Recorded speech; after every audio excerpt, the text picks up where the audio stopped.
Hello, welcome to Breakfast Central this beautiful Tuesday morning, reaching you live from the city of aquatic splendor. The rains have stopped for a bit, so Lagosians are not in their amphibian mood. But wow, we're here on Breakfast Central and we're raring to go. Today promises, as always, to be a packed day. We have so many things to look at, so many policies to x-ray, and also starting up with our wake-up conversations, giving you the daily dose of what you might have missed over the night while you were asleep last night. I am Benga Aborowa. Welcome to the program. Well, I'm not here alone. I have with me the leader of the gang, Joe Hansen. I don't know what the leader of the gang has to do with this new name. This is the Joe Hansen-led Breakfast Central. We have to give honor to whom honor is due. I don't understand that too, but anyway, good morning, Lagos. Good morning, Nigeria, wherever you're watching us from. To all those who are watching us from outside Nigeria, thank you so much for joining us.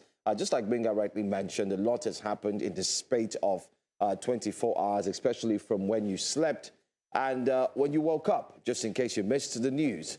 Whenever we say from when you slept, I noticed that you do have some people who sleep as early as 8 p.m., I beg your pardon. No, when you're not a baby. No, some people still do that, Benga. I'll wake up There are people who at sleep 2 at a.m. 8 if I sleep p.m. at So whatever the news, it's in the news, whatever you find in the news at 9, 10, doesn't really bother them. So wake-up conversation is a space where they just wake up to and say, you know what, let me see what I can catch up with, just in case I missed out on any of the big stories. But there's a lot to catch up with. And like Benga said, we'll be taking a look at even a new policy, which is the National Policing Bill. The Nigerian National Policing Bill is also in the offing. We'll look at that. It's a major conversation. That's one thing we'll also look at. Good news around that area, but also it has led to more questions. And when we say more questions from Nigerians, the civil society groups, and not forgetting to different people, especially from political parties. You can call them opposition. But if you just tuned in, this is Breakfast Central. We're streaming live on YouTube, on X, on Instagram, on Facebook. But here on Breakfast, we'd like you to drop a comment on YouTube. So you can watch us live and drop a comment. When you drop a comment, we'll take our time to ensure that we read your comments out, especially in reaction to some of the big stories. But before we get into the wake-up conversation, which is a story that will segue us into wake-up conversations, I just want to say that congratulations to Lagos State. They will be hosting the CAF Awards. I'm sure quite a number of you are aware of that. This awards will be taking place at the Wole Soyinka, newly minted, newly renovated, thanks to the Bankers Forum, world-class edifice, I must say, Wole Soyinka Center for Culture and Arts, otherwise known as the National Theatre in Igomu. The governor was there to inspect the facilities, and wow, I must say I'm really, really impressed. It's looking like one edifice that Nigerians should be proud of. But what's going to happen after the awards? well, What are the roads looking like leading to Igomu, the National Theatre? What is the surrounding aesthetic like, the area before you get there, the human beings that hang around that area? Are we going to have a situation where Akimi is going back to his hotel and people are, you know, they're jumping on his car, saying, "Fine boys, something"? Why? So these are the questions, and that leads us to this morning's first story on our wake-up conversation. Okay. Yeah, you know, I can't picture it when you said it. Akimi. By the way, Olive is around the corner, but of course, as usual, she would get to join us in a bit. But in line with what Benga just said, let's take it from there. Today on Wake Up Conversations, okay, we turn our spotlight on a growing concern that has become the daily reality for many residents. It's a surge in the presence of what they call street urchins, a.k.a. Agberos across the streets and bus stops. From Oshodi to Ojuelegba, Ikorodu to Mile 12, not forgetting Obalende to Lekki-Ekpe Expressway, from Aja all the way to Shongotedo. Commuters and drivers alike are raising their voices in frustration, describing how these touts, once seen as a feature of motor parks, now appear in overwhelming numbers, demanding all sorts of levies, harassing not just drivers, but passengers, even passers-by, and disrupting the flow of transportation. Not just that, they're also doing this in a supposedly mega city, the economic capital of Nigeria. What used to be a nuisance has now become a menace, with residents groaning under the weight of increased fares, heightened insecurity, and the stress of navigating public spaces dominated by these unknown persons. This morning, we're going to look at the impact of this growing trend. Also, we're going to hear from those directly affected and ask critical questions. What can be done to restore sanity to Lagos roads? But on Wake Up Conversation this morning, the video you see there is what transpired this weekend, Binga. Yes, at the famous wedding, socialite's wedding. Okay. A social media influencer. That's Hakim Dixon Road. That's a major road in Lekki Phase 1. Look at. But just take a look. Just take a glimpse at what we've been talking about.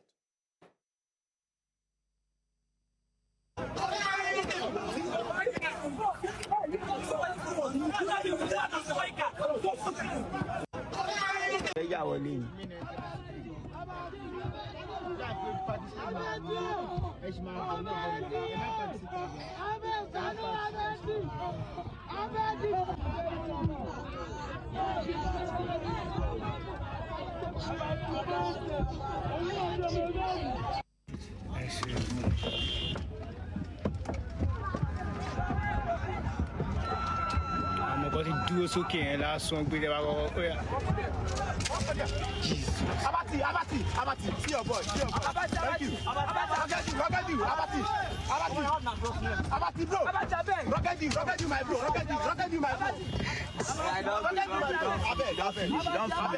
You don't finish. Stop now, be this. Why they drag this thing? Like we rightly said, what you just saw there is a glimpse, just a glimpse of the everyday life of a supposed mega city. But Oliver Modi joins us this morning on Breakfast Central. I mean, she's been here since, but like we said, every morning now, you have to wait for us. Just looking very African. In preparation for the CAF Awards, which will be hosted in Lagos, where people will be holding the leg of, we hope that Agberos will not hold the leg of Brahim Diaz and Hakimi as they are making their way to Eko Hotel. That thing is Samuel Eto'o Fields shows up. Hello, Eto'o. Ati Drogba. It's actually very Drogba now. It's actually very possible for that to happen, you know. It's a menace. It's the reality. You know, how we have to live with Agberos. And we see them appear in different forms. When people want to buy landed properties, they brand themselves as what they call Omonile. They metamorphosize into exactly. So it's different scenarios require different levels of Agberos to show up. And unless we nip it in the bud, we're sitting on the ticking time bomb. Citizens also have a role to play. Because what was that last video that we just saw of someone passing money through the roof? What was that? Why are we I think some of these people enjoy it because they feel like, oh, they are powerful. People are, you know, bowing to them. They need their help. So they feel some type of power when they give money. And that's encouraging this sort of nasty and negative. Because unless you have an ostentatious display of wealth, you're not considered rich. I would think that in some measure, sometimes, it's the highest form of low self-esteem. To do certain things like this that make you feel like you have made it in life. Or those who, because we've seen situations where they wind down and they throw bundles of cash in the air. If no one was giving or encouraging this Agberos, I think they will find something else to do. if there was no catching it, because they know they will make some money from behaving like this. That's why it's become an industry. The daily extortion, the harassment and violence, the traffic and safety risk. I mean, their problems are just enormous, and it also speaks to lack of social housing, unemployment levels, and that's why Olive mentioned that it's taking time bomb. The devil playground is the idle mind. These people need to be working on, like the mass of them, to be working in factories or on plantations. How can you be, these are able-bodied men, and they have this sort of entitlement mentality that, you know, even people that are not celebrities, everyday people, they harass them, and if you don't part way with some type of money, if there's law enforcement nearby, if there's no law enforcement, they are likely to rob you. And we're just waiting for the next incident to happen. We remember NSAS. Who do you think was looting all the shops or breaking? Agbero. Yeah, and the xenophobic violence at Sekumo, Jakonde back then. It's really terrible, and it seems the government lacks the political will to do something about this menace. I just want to say this quickly. A friend of mine, I mean, he's an older friend. He sent me a video. I was just trying to check the video, and I saw it again. And he said, look, this is what we now see on Ikoyi, Bodilon. This is what we now see on Ikoyi that used to be known for, serenity. You know, this is one of the 1%. Yeah, serene environment. And he showed me, what did you see? He said, they sleep on the road. They sleep there. Just, you see them lying down there. Plenty of them. And he said in the morning hours, they wake up and they roam around the streets. That they have been able to report the incidences to the security agencies and, of course, Lagos State. That's one. Two, they are now only dealing with commercial cars. But sadly, if you drive your own car and you pick up a load, you're moving houses. Olive is a victim. Yes. Olive is a victim. Thank you so much. How could I forget? Houses. Benga, I was just opportune to move a fridge. And immediately I was about to do that, the driver said, Oga, these boys will disturb us. I said, my own fridge? I just want to move it. He said, no, they will disturb us. And lo and behold, yes, even in your private car. Just to mention so that when you're... We're getting there. And I moved 2 or 3 years ago, right? I was coming further. I wasn't even going down towards the island, like going down, further down in the island. I was coming closer to VI. In coming closer, you would think, oh, maybe there's some level of sanity or exposure. It's a lie. We paid money like 3 different times. Oh, yeah. To Agberos. non-state Yes. actors. Non-state actors. They are there, and it's almost their right. So wait, how did they even get to stop you? Were you not on the highway? We are on the highway, but even the driver driving the buses already know that Agbero is going to collect money. So first of all, before you leave the estate, there are Agberos that have already informed the Agberos at the gates to wait for you that somebody is moving out. It's like they're always on the lookout.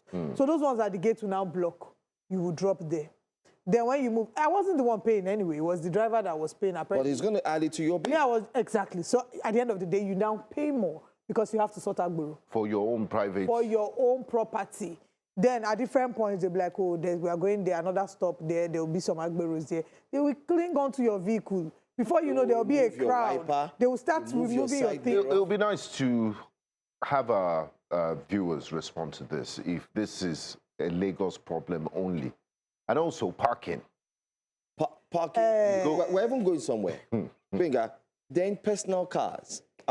Coincidentally, I was telling someone yesterday in the car that we're going to get to a point where it's not just going to be commercial vehicles. They'll be coming to personal vehicles and ask you questions of how far. Or, guy, have you paid so? Again, I like the name that has been coined here this morning by you, Benga. These are non-state actors.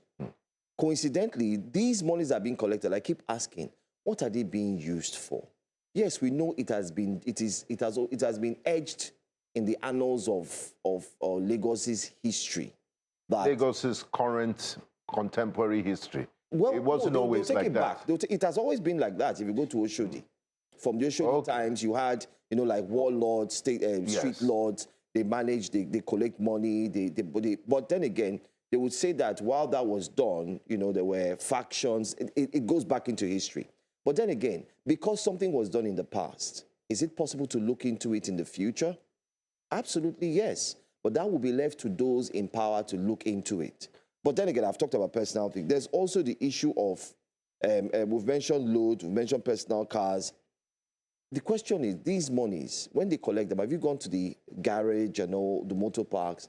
The roads are horrible, terrible, filled with potholes. So they're not So doing what are you anything. collecting the money for? Are you collecting it to fix the roads?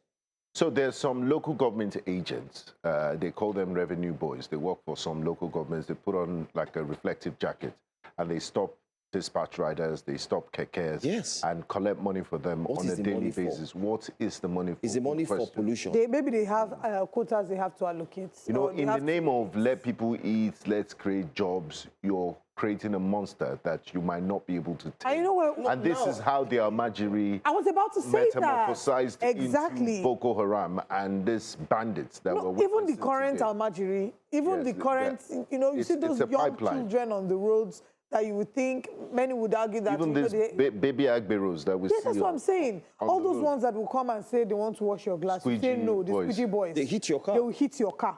Because there's a level of entitlement that how dare you not give me money. Did you see what The happened girls, in the Lekki? boys, I hear now that they're even puncturing people's tires Yes. for people What who happened in refuse to give them Lekki? money. They started fighting. Good enough, Commissioner Honorable Tokunbo Tokunbo Wahab was able to send the police to... So Kai has this raids that they do from time to time, but it's not sustainable. They come back. And then some people, I don't know if they are trying to use it to atone for their monies, so-called Yahoo boys, every Sunday or so, they go to that very famous roundabout to distribute You're right. food. You're right. They also Maybe do God that will even- forgive them even- for scamming people. I don't know. Maybe, I don't know if that's the logic of doing that, but it encourages them to keep returning. I would like to know if it's just a Lagos problem. Well, it would seem it's not Comments just a are- Lagos yeah. problem. On YouTube, we're streaming live in News Central TV Live. Prince Ajibade has blamed MC Oluomo in a huge part of this and says that he has a policeman as a guard. He then says that they're gradually taking over Abuja and the audacity of these criminals must be tamed because it is Oh, it's in out Abuja of now. hand. Yeah, that's what he's saying, that it's in Abuja as well. Mr. Johnson says, okay, no, let me start from much earlier. We have Femi Olagunju. He says this, and we're so sorry about the audio. Our sound team is working on it. Our engineers are working on it. He said, good morning, News Central. The celebrities should stop encouraging these Agberos, and I agree with you. This is an abuse of Naira, and it also shows the level of abject poverty in the land. Unemployment should be tackled. Mr. Johnson says, at all, they take from the rich and they also take from the poor. Now, Oliver, I want you to try something. Go and buy your stuff in the market, like furniture or even food stuff. know that one. Make it plenty. Hire all these Sienna vehicles. I know that. Or you're moving property from one place to another. You're going to experience what we are saying. I've already I experienced know that it. one. They are taking from people selling pure water, from people pushing trucks, Wow. driving korokwe, and also you cannot even pick your family at the bus stop in peace. You are in trouble. Do you know the number of children that are now looking up to them to take over from these Agbero champions? Like I said, it would be a very big surprise if Agbero, Omo-Eta, Omo-Nile would disappear from Lagos State. My tag Kaya got bad in Yaba, but I had to drive it down. Oh, let your car like not that. break down. You know what happened to me some weeks back? I saw this. Where my car broke down Guess at what? 7-Up. Guess what? I saw it exactly yesterday morning while coming to work, and I felt pity for the man. Sorry for the It's the person. worst thing that can happen to anyone. They just show up. You know, no humanity, no concerns. People have been in.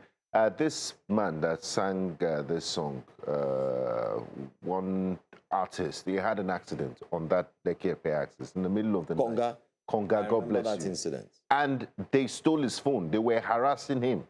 What happened to us? What happened to our value system? No, our value system Back is then, when I broken. was growing up, I remember my uncles. I mean, we all have family, we have a background, and they will tell you back. I even witnessed it. When your car breaks down, people come out and say, help "Oh, you. don't worry. Okay, you know what? Let's do it." Can we push it to the center? They push it so that there will be free flow of the traffic, and then they help you. They help you fix the car, and then tell you, "Okay, thank you so much." It was more about being neighbors, being brothers keepers.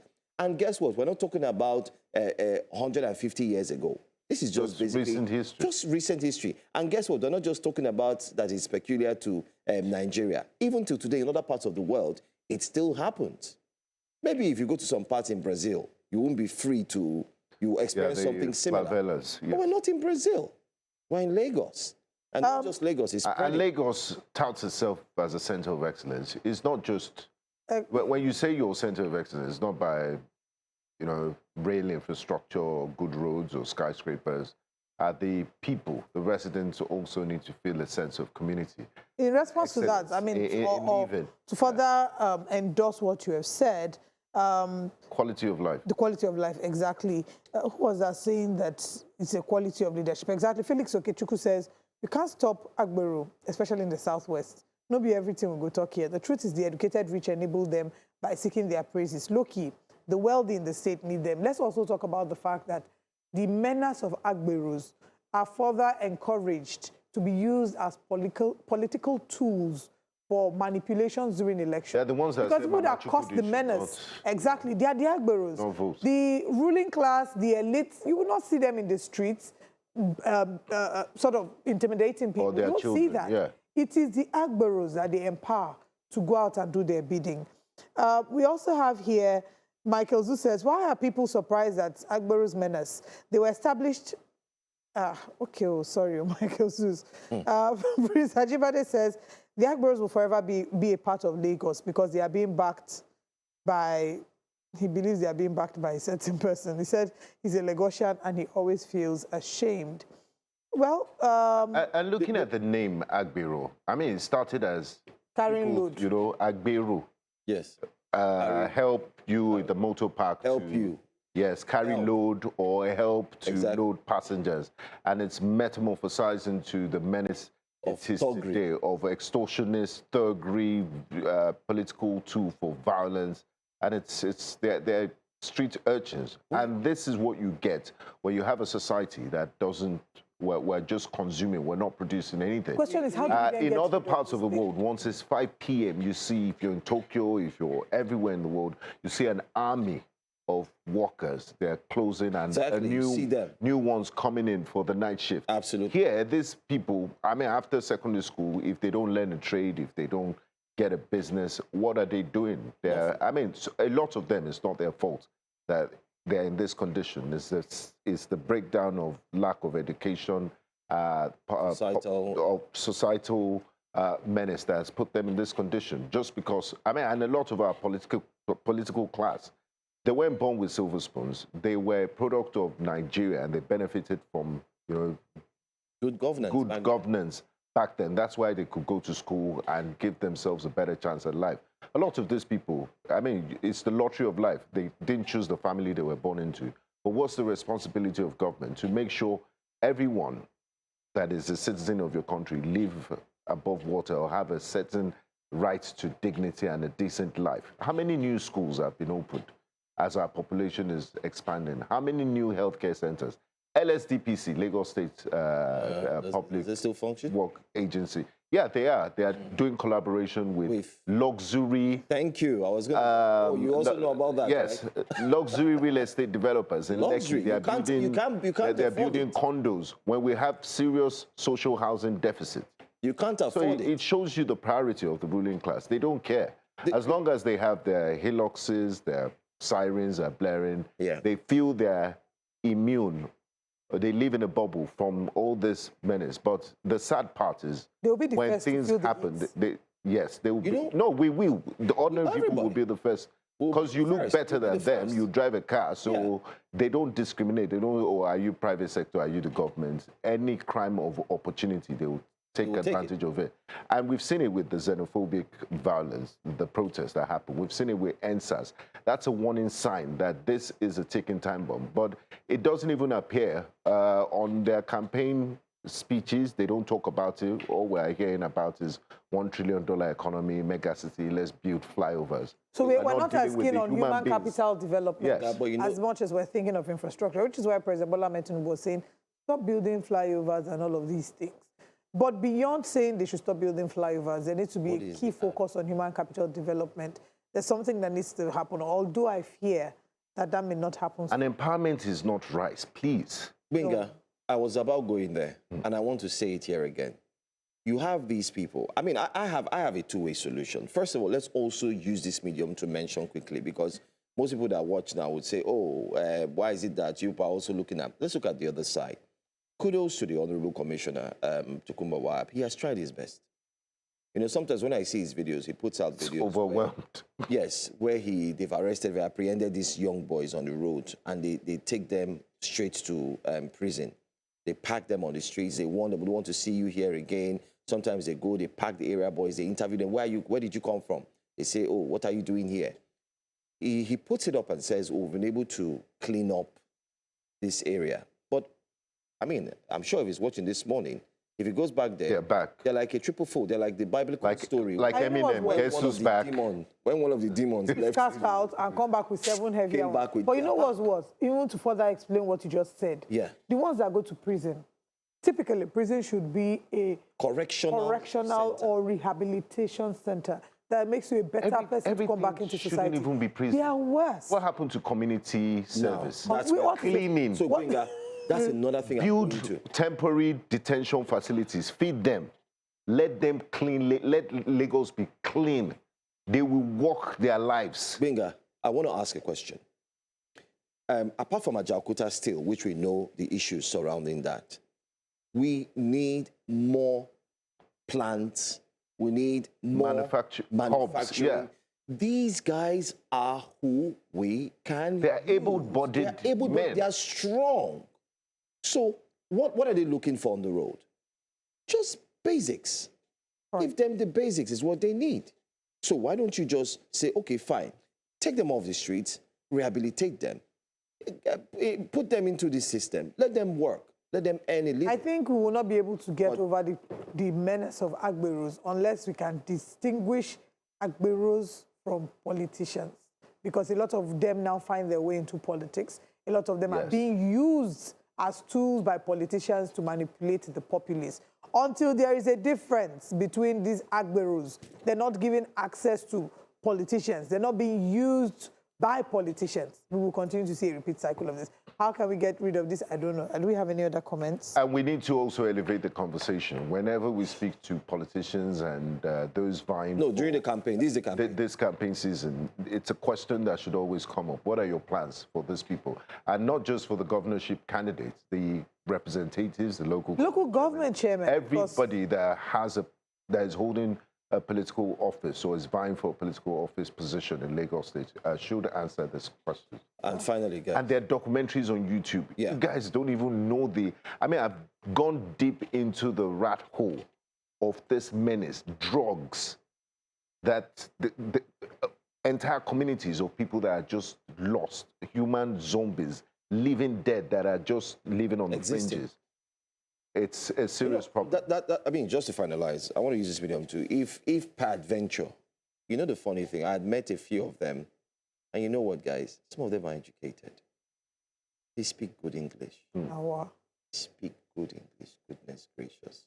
It's really bad. It's just a bad. medium The ones that are, speaking of the drugs that Gbenga mentioned, they are now hawking drugs on the road. One night I went out, we were doing TGIF during December. It was like 2 years, 3 years, I can't remember, it's been a while though. They were on the road and asking me, they'll be giving you the options. Auntie Alpha, you want this one or you want that one? You don't even know if I'm undercover NDLEA in the open, like asking me questions. They'll be asking you, Auntie, you want this one or you want this one? It's really, really terrible. I was in shock. And I also heard, I mean, on Twitter, there's a conversation that's going on that the price of these people that take drugs, that the price of recreational marijuana has gone up, that if something is not done about it, it will make people fall further into drug abuse because they will go for those harmful ones that are cheaper. So NDLEA really has its work cut off for them. It's a tough call. Let's see what Nigerians are saying about it very quickly, if we can, because there's also a major story. Bobo says the same group of people are the ones to collect 5K on election day and still start all over again to beg after election. That's what he says. Look at what this government has turned Nigerians into. If something like this can happen in Lagos, what do you expect in the north? There was once a country full of hope, but today insecurity and hardship have become the order of the day, Kasim says. Let's see another tweet quickly. Sad that some people prefer the crumbs when they are supposed to be feeding from the king's table. Titan says, I thought this was part of the reason people decided to always oble in December. Come home and stunt on the urchins. Now the urchins are swarming them and they are complaining. Federal government needs to do something about this. To be honest, it's getting out of hand. And it seems them celebrities are even enabling them by giving them something all the time. That's it. That's the oble aspect. Yeah, but that's and I'm not looking forward to it. Maybe out of jealousy, because we always work in December. So that dirty December, I don't look forward to it. The traffic it causes. We're not even participants in it. So this year, let people just be singing Christmas carol. Let's be gentle. This no be time to the oble. Economy is not looking good. There are many people living in extreme poverty. It's tough. Let's sing Christmas carol and give to the poor. Let's move to our next story, guys. This is like the biggest story so far, and it's going to get bigger as time goes on. But just to mention, this person, we're going to share contact details. Someone says, can you have a conversation about prison, and I'll volunteer to come on air to expose what is happening in the correctional centers. You'll be shocked that Ikoyi prison, Kirikiri, Agbero centers. Yes, we'll share a contact detail. We would love to have that conversation. Okay. But, yeah, let's move to Osun. The August 15 election, we're going to Osun State, is fast approaching. But let's tell you that tensions are rising. Governor Adeleke has raised alarm over alleged killings, intimidation and harassment of political supporters. Now, he insisted that the people of Osun deserved peace, not violence, and that democracy must not be undermined. He reminded President Tinubu of his long history in the struggle for democracy, urging him not to allow political actors to plunge Osun into crisis. Adeleke even referenced the 1983 political violence in the Southwest, warning that history must not repeat itself. When did he say this? Of course, campaigns have started. Take a look at this video and see what the governor had to say to the president.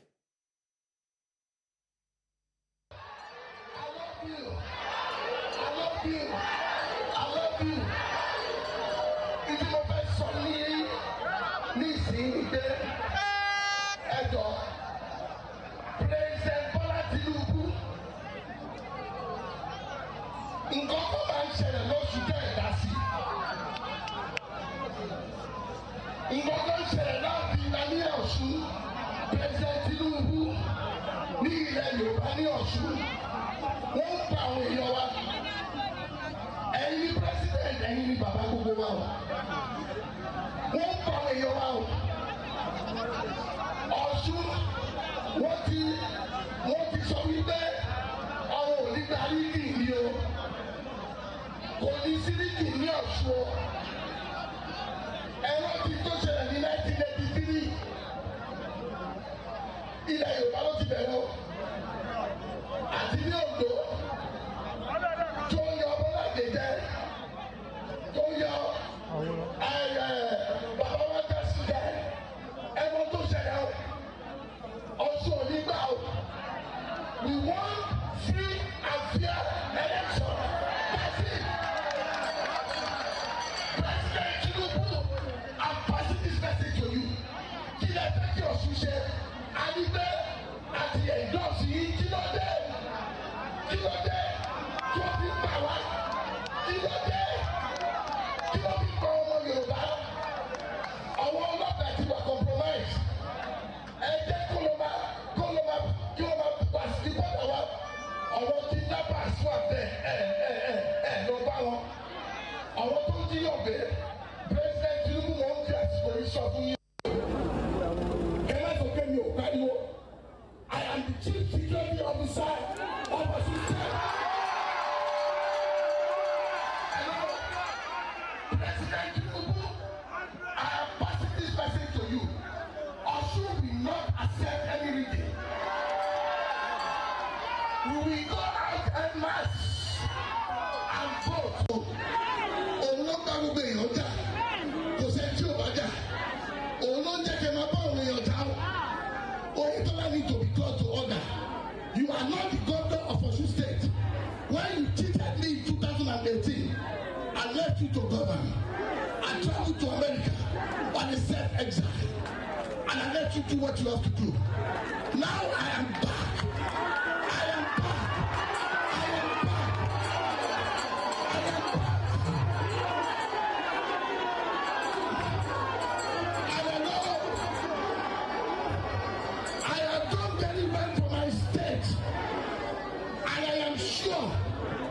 with what we have done, I'm going to win this second term election. The light has come. This election, what we want is free and fair. If it is free and fair, I, Ademola, Jackson, Nuruddin, Adeleke, Amabalogu, I will win this election.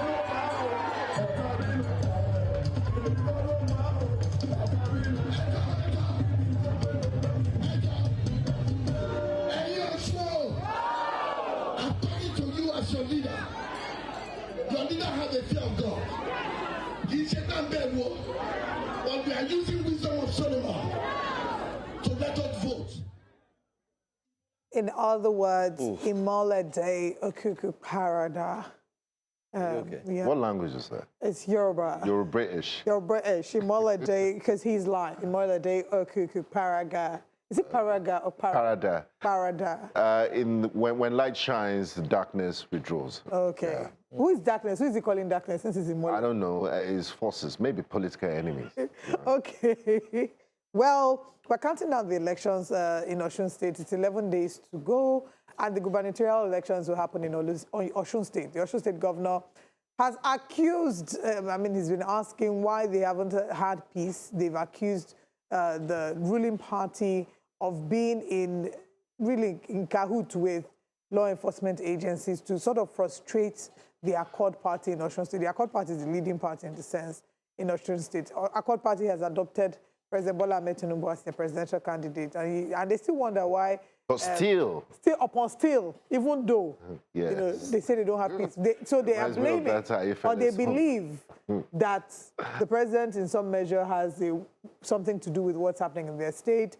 There's also been videos of the Osun State APC gubernatorial candidate and his supporters. And Joe, I don't know if this is good news to observers, political observers. That's the footage of those who yes, but the police commissioner, the notorious, infamous police commissioner now that locked up the SSG for laughing at him at a public event has now been redeployed. I wonder if that would relieve some tension. He who laughs best. No, but we also found out, apparently, what we also hear is that he has not really been redeployed.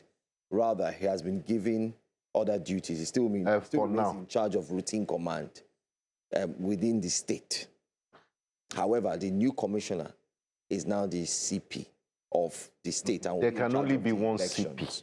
And so people are now saying, okay, if he has been let him transfer him to another state. Why is he still there? So you see. Oh, I see. I didn't even know about this. Yeah, they said he's still there, still in charge of routine.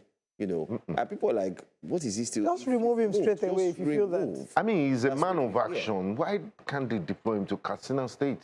Let's be honest, to guys. deal with banditry. What in this case? I mean, as a journalist, what do you think? What do you think the governor should do? I mean, he's done what he can do, appealing for peace and saying, look, this we've delivered. And this is a civic exercise, a democratic exercise. It's not a battle. It's not war. It's not war. It's a peaceful exercise. So he's been responsible and has done what he can do. So the other players, too, should be responsible. Just last week, in the presence of the Oni of Ife and other senior traditional rulers in Osun State, they did sign a peace accord on paper. Yes. But are the Agberos aware that they have signed a peace accord? Have the Agberos signed peace accord? New Central was there, and let me also mention that when they were signing the peace accord, each person was given the privilege to speak. The same governor said that he still accused them at that same peace signing that I know that you people are planning this. I know what you're planning to do if you rig this election and so on, but he still signed the peace accord. That's that. Now, the APC candidate we hear, of course, didn't sign the peace accord. However, there's a video showing... Is it not a man of peace? The women showing Muslim faithfuls, the women who were marching in support, saying they don't... That's it on the screen. Ambo.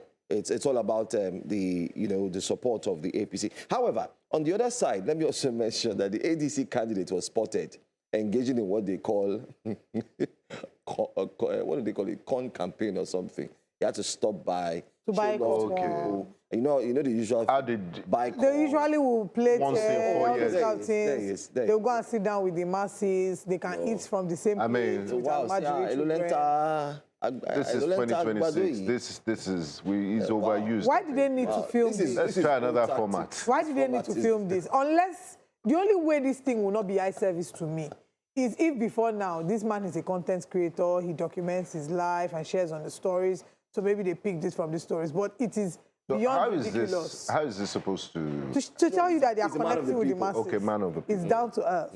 You know, he's humble, Why are you loyal. asking that question? This corn is making me hungry. This morning. I feel like having buttered corn. Wow. Wow. Yeah. Wow. Well, What a day. very corny. There's a lot. Wow.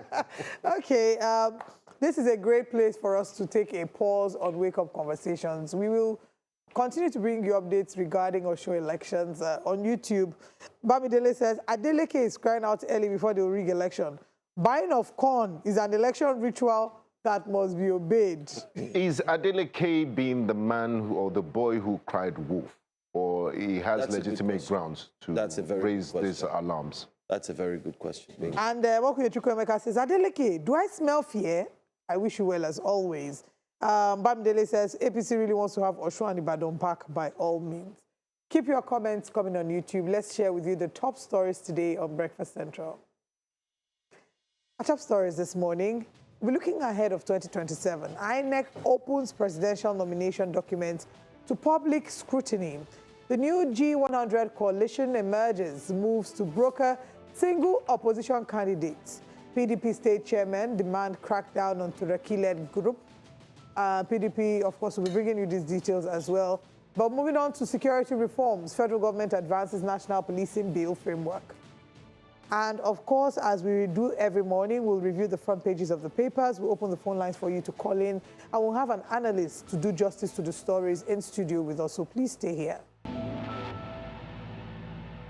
Welcome back to Breakfast Central. As preparations for the 2027 general elections gathers momentum, the Independent National Electoral Commission has commenced the statutory publication of nomination documents submitted by presidential candidates. Beginning with President Bola Tinubu and Vice President Kashim Shettima of the All Progressive Congress, APC. In line with the Electoral Act, the Commission is displaying the candidates' academic credentials, personal particulars, affidavits, and other supporting documents for public inspection. Although a routine step in the electoral calendar, the publication of Form EC9 is a critical mechanism for promoting transparency and accountability in Nigeria's democratic process. It gives citizens, political parties, and other stakeholders the opportunity to scrutinize the information submitted by candidates and, where necessary, challenge any alleged false declaration through the courts. As political activities ahead of the 2027 elections intensify, especially from this month, the exercise raises important questions about electoral integrity, public trust, and the safeguards designed to ensure only qualified candidates appear on the ballot. Joining us to examine the legal and democratic significance of this process are Duke Oputa, economist and public affairs analyst, as well as Anthony Ehilebo, legal practitioner. Thank you very much, gentlemen, for joining us this morning. All right. Thank you very much. INEC has commenced the public display of presidential nomination documents. Why is this process mandatory under the Electoral Act? And, you know, what objective is it intended to achieve? I'll begin with you, Mr. Ehilebo. Well, thank you very much. In line with the prescription of the Electoral Act and antecedent practice, the Independent National Electoral Commission is mandated, and I don't think if they weren't, they would, considering how our public institutions are now enslaved to the executive, whereas they're supposed to be performing a statutory role. It is mandated to publish every document submitted by candidates that have been approved as contesting in any election cycle. As we have had in the past, other aspirants or candidates now can from what they've seen on the public portal, proceed for pre-election litigation if they suspect any fraud in any of these documents. So this is where the bulk of the pre-election litigation starts from. This is where you get your documents, almost like an open source body center, where if you're contesting for an election against anybody, you can see the documents they've submitted. And because you have more knowledge or you are more invested in investigating such documents or scrutinizing those documents, you can now tell if each or any one of them are false. As we see with the presidential candidates so far uploaded on the INEC website, we see that one of those candidates has decided that he didn't go to primary or secondary school, but eventually emerged going to the university, and nobody can explain this. Whereas in previous submissions, we've seen where several schools were mentioned. Don't forget that there was an alteration or an amendment to the Electoral Act, particularly to remove the requirements of any penalty for submitting false educational documents. So that in itself begins to lay the questions, begins to lay the foundation for any, sort of pushback. Anthony, I'm sorry I have to comment at this point, just to, I want you to further buttress that point, because for people watching, it might sound very shocking to them. I mean, what's the point of going to school? And in the private sector, if you do submit fake documents, even in visa applications, you will be denied. It's considered a criminal offense. So in what spirit did they make this amendment that, submission of false documents is not a crime or is not grounds for disqualification? If you can help us out here. Well, I'm not a member of the National Assembly. It's one of the very interesting actions of this National Assembly, this particular, I think it's the 10th Assembly. It's an assembly that currently has 3 functioning and allowed acts of budget acts currently in play. The National Assembly is supposed to be an oversight over the executive and to make laws that the judiciary, which is the other arm of government, can then interpret and implement in the course of its functions. So it's in between the executive and the judiciary. But what we've seen now is that the National Assembly is already standing on a mandate, whose mandates the president, of course, and they kowtow to every single whim and caprice. The oversight function is not anywhere alive. You see them making bills or passing laws that are inimical to the Nigerian people. They have approved so many loans, and when they come to ask questions about these loans, like we've seen in the recent probe of the finances of the country, where a senator who had the mind to ask the questions that, look, we've approved the 2024 bill for the budget. We've approved the 2025, we've approved 2026. Implementation of 2024 is still at maybe 40% at best, 2025, 30%, 2026. I mean, the rest is best left to your imagination. Now you talk about the Electoral Act, which you have rightly said that if you submit an application to any agency and it bears any falsehood or does not truly reflect the academic experience you have had, then you are committing an offense or a crime. But if there is no law to that effect, then it's a free enterprise for everybody. And this is where we have to now begin as citizens, as the media that you are, to question these things. What sort of National Assembly do we have that is removing essential, critical ingredients of our electoral laws that we need at this point in time? You know that if you go through the litigation of 2023 and previous years, you will see that a lot of times people's qualifications have ended up making them even just in the name aberration, in the fact that they have 3 iterations of their names. as we had in the Bayelsa election, where because the deputy governor himself, his names did not tally with the documents he submitted. This was in, I think, 2021. I'm not sure the particular year. This was, okay, so I think it's 2017, when you had the election of Bayelsa, where the governor was removed because his deputy, the iterations on his names were not aligned, and the Supreme Court threw him out. So in a bid to probably shield, my best guess is to shield the president, and in showing that they really stood on his mandate, the National Assembly decided to make or remove a law to suit one person. Laws are not made for an individual. Law is a collective. It binds all of us. And we must be careful of this. And this is why, you know, when actions are taken, either by public policy, by judicial pronouncements, they must remember that these things are historical. And these things will not just affect just one person. There is a myriad of people. Imagine having someone who says the people voted for him because he has an economics degree, and they realize that the problem they have is a problem that is resolved around their economy. And they say, okay, yes, this man actually went to university and studied economics, and that's why we're voting him in, because we want him to solve our economic problem. But that certificate is a forgery, and he lacks the competence. What do you think will happen when he is voted into office?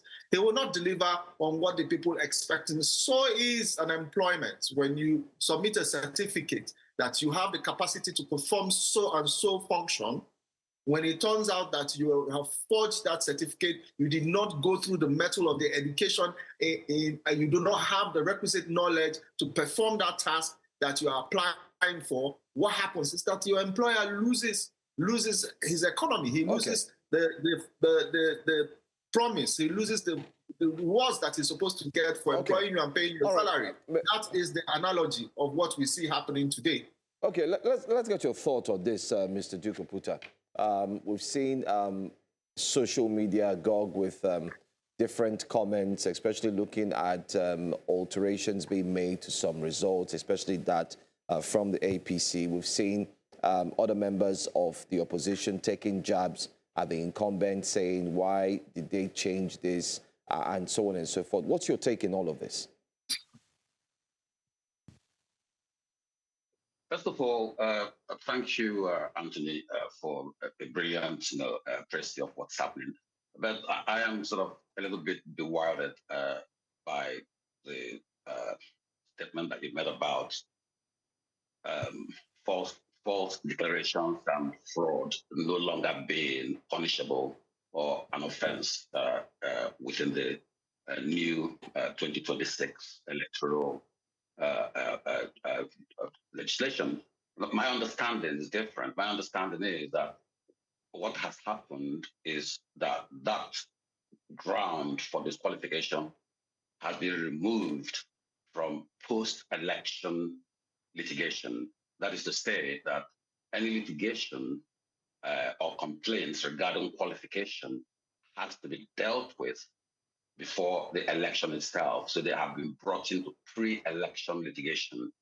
And from my understanding, I'm not a lawyer myself, you are, so you probably know this better than me. But my understanding, the new legislation requires that complaints or filing of any fraudulent activities has to be done within 14 days of the official publication of the aspirants' credentials, which was just done on the 1st of August. So every other contestant in the election has until, in my understanding, the 15th of August to lodge a complaint or file against any publications that are false or fraudulent.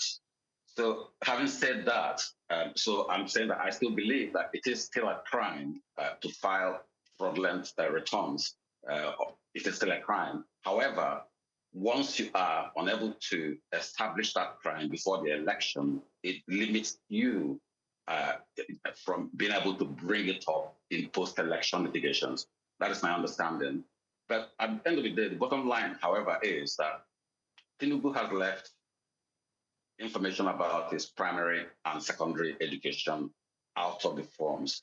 And that's a major concern It's not a major concern because it's illegal. Because actually, the reason that he can do that and get away with it is that I believe his lawyers have advised him that there's no illegality in doing that. The Constitution does not prescribe, a penalty or describe as an offense an omission. What the Constitution does do is declare an offense a false statement or a fraudulent statement. And they are relying on this because of the way the Nigerian legal system is structured. They're relying on this, knowing that they can go to court and convince a judge to throw away any case against them on the basis of illegality. But we, the electorate, are not really concerned about legality. We are concerned about due process, and we're concerned about morality. If INEC has designed from from EC9, if INEC has designed EC9 to provide information to the electorate that will help them make decisions, the right decisions to elect the right people, then every candidate has an obligation to fill out those forms, even if it's not illegal not to fill it out properly. I would have believed that INEC has the power and the ability to reject such forms that have not been properly filled, as any other organization anywhere in the world would do. If they give you a form to fill and you don't do it properly, they say, I'm sorry, go back and fill that properly. So does this mean, sorry to butt in quickly, does this mean that INEC is now placed in the spotlight? Are we waiting to see what INEC will do? Absolutely. INEC is totally responsible for what is happening because it is their form. They've designed EC9 and they've put in the fields that they want to be filled in. If somebody returns that form incomplete, why would INEC accept it? And that might be the basis for a legal action. Now, Mr. Oputa, does the omission by Mr. President's lawyers or team, in leaving out the primary school and secondary school, does it mean, can we interpret it as he did not attend primary and secondary school? Because we've seen commentary, people defending this current administration on social media. Somebody said Afe Babalola, the great legal practitioner, did not attend primary and secondary school. And the Minister of Aerospace, Mr. Kiyama, in a television interview, said great men do not go to primary and secondary school. No, absolutely not. We cannot infer that interpretation on this matter because there's no basis for doing that. The important thing is that he needs to be transparent and provide this information to the public so we know what is happening. I've also had all kinds of other positions taken by other people. It's not about whether he attended primary school or secondary school. That is not really the issue. I think for me, if you remember, in his 1999 and 2003 declarations, he did put in these two information. He did put in that he went to a primary school in Lagos or Rio La or something like that. I don't know what it's called. He did put that in for a period of time. And he also did put in that he went to Government College Umuahia in those two declarations in 1999 and 2003. So he had at some point in the past put this information there. But remember, like I said, the critical thing is that if you put information in the form that is false, then you have committed a crime. So if you have information that is false, if you don't have information that you want the people to know about, then the easiest option is to avoid putting it in that form because you've committed no crime leaving it out. You've been untransparent, but you have committed no crime. Now, the take that I have heard recently, which is pure speculation, and I'm not saying that this is true at all, is that it is possible, for instance, okay, let's take a scenario. Imagine that a president did not go to primary school and secondary school in Nigeria. Let's imagine that. Let's say that he went to primary school in Chad or in Cameroon or in Benin and secondary school in Ethiopia, which might give us a different slant and angle to his history. So imagine that were the case. He would not want to put it in the form because once he does that, it raises scrutiny about his origins, where he was, what he did. So he may have gone to secondary school. He may have gone to primary school. In fact, there's still reason to suppose that he didn't. Tinubu is a very intelligent president. He's very well spoken. He's well educated. He talks to us, so we know he's well educated. The president's a degree from the University of Chicago State University. So you don't get to that stage of education if you haven't gone through if you like, the basic and primary stages of education. And this is the argument that his people are putting forward, which is that what the Constitution actually requires is that he has a certain level of education. That's what the Constitution requires. It doesn't require anything else. The Constitution doesn't say he's got to go through every system. In the UK, for instance, you can go to university with absolutely no previous qualification. You can get admitted as an adult student. That kind of situation came into place about 1970s or 1980s in the UK. So it is possible for Tinubu to go to university without having attended primary or secondary school. So that is not really an issue. The issue is, why would the president decide that it is better and more convenient for him to decide what he tells the public as opposed to follow the requirements of the Electoral Commission? Right. That is the central issue. Okay. So let's now bring in Anthony into the conversation and talk about where there has been an obvious omission.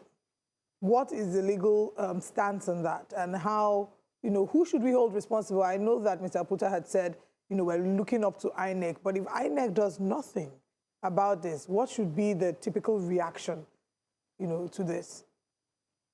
Well, INEC has come out to say it is not its responsibility to investigate any fraud in submissions made. Its responsibility, part of the law, is to publish it. I think it's section 259. I was trying to read that up just now. Yes, that is, and Mr. Puta is correct that it was moved.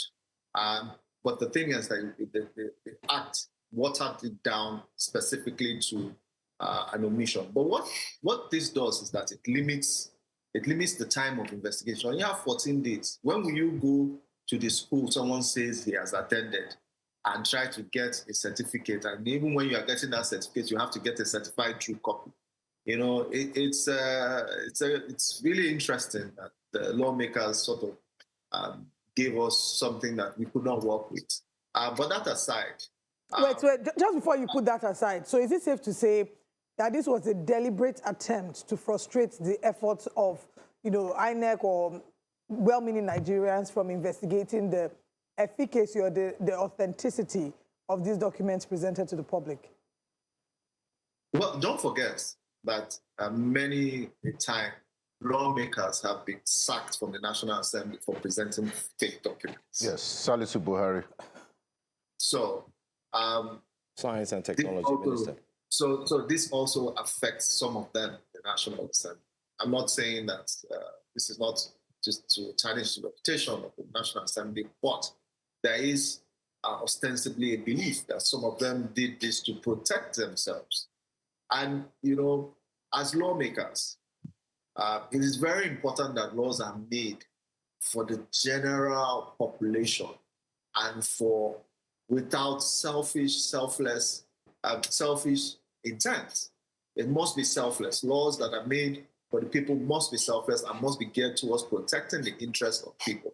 So yes, you are correct. It is almost, I don't see the possibility, unless you have had prior knowledge of some of these submissions, which means that before the person, so maybe at party level, someone was able to slip you the file or whatever, which is illegal, by the way. This is the only access most people will have to the documents submitted by individuals. And I don't know how in 14 days anybody can investigate thoroughly the documents presented by anybody. So it leaves us with a dilemma that we must accept what has been put there. I know that there are challenges to this particular amendment in the Federal High Court. I don't know how far they've gone. I'm just reading about some of them now. Plaque has made very strong statements regarding this particular amendment. And now we can see that the president doesn't feel that he has to tell us what primary school, what secondary school. And just to be clear, the basic requirement of the law is that you are even just literate and that you have a certificate or equivalent of a first school leaving certificate. That is what our law requires. And I think these laws were made considering the literacy level of the country. We have a very low literacy level, as it were. And if you want to consider demographic representation, it then doesn't necessarily mean that, it means that you will be ostracizing a huge majority of people who are largely uneducated and cannot have their say in the National Assembly. That in itself is a noble gesture in lawmaking, to say that you want to have an accommodative law that seeks to consider the fact that our literacy level has not advanced beyond a certain parameter. But again, you have to also understand the complexity of the country that we have, and that the laws that we are going to have these people making, people who are going to be fact-checking, figure-checking budgets, and as we have seen, they really need to be able to do that job with the kind of littered budgets that we have, the kind of things that are put in our budget. You need people who are astute, people who have the competence to do this. You know, these questions are not necessarily political. It's more about a survival issue, that if these things are not done properly, we'll have a country that is in the mess that we are currently in now, right? You have a country that you have people who are in the National Assembly who do not understand the remit of their jobs. And even when they are put in that position, they cannot substantially perform this particular function. So it's very important that we get it right. It's very important that there's an advocacy and continued advocacy. So because right now, there's not much we can do, but we can talk about it. So everybody who's watching now knows that we have to keep going back to the National Assembly to amend these things and make sure that, because it is a recruitment process. And if we don't refine that recruitment process, the end product will always be what we have currently in the National Assembly. Absolutely. Thank you so much, Anthony. Now, Mr. Okuta, as we begin to wrap up this conversation, Anthony mentioned, he concluded with something quite instructive, that if we don't elevate the recruitment process, we'll end up with the situation we had now. Earlier this morning, we had a conversation about the menace of street urchins, Agberos, in Lagos, and some of these people have managed to find their way into politics because the elite or some serious-minded people feel, you know, politics, they don't want to get their hands dirty in the murky waters of politics.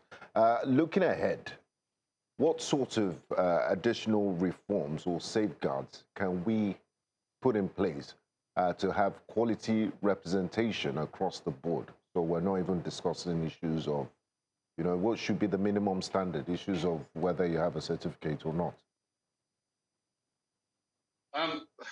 I think the issue of certificates as a qualifying starting point for representation is quite controversial. It's not just here in Nigeria, but across the rest of the world. In countries that have different types of government system, like in countries with monarchies, for instance, there's no requirement for a king or a prince to go to school. So, you know, we have countries that are ruled by princes who have not been to school, and they do very good jobs of it. Education is not only about going to school, it's about being aware of your environment, of understanding the society that you live in. So I cannot honestly say that there is a minimum level of education that genders in good governance. But what is important, however, is that we, as the people, the populace, actually have the power in our hands to make these changes. The starting point for our political journey in Nigeria is the political party. We don't have situations where we actually vote for individuals on their convenience. We vote for a political party, and these parties present individuals to us who represent them. So the easiest way to ensure that we have right representation is for people to take part in political party activities. If every middle-class, well-educated Nigerian picks a political party and joins that political party, they instantly get a vote on who actually goes out to represent them.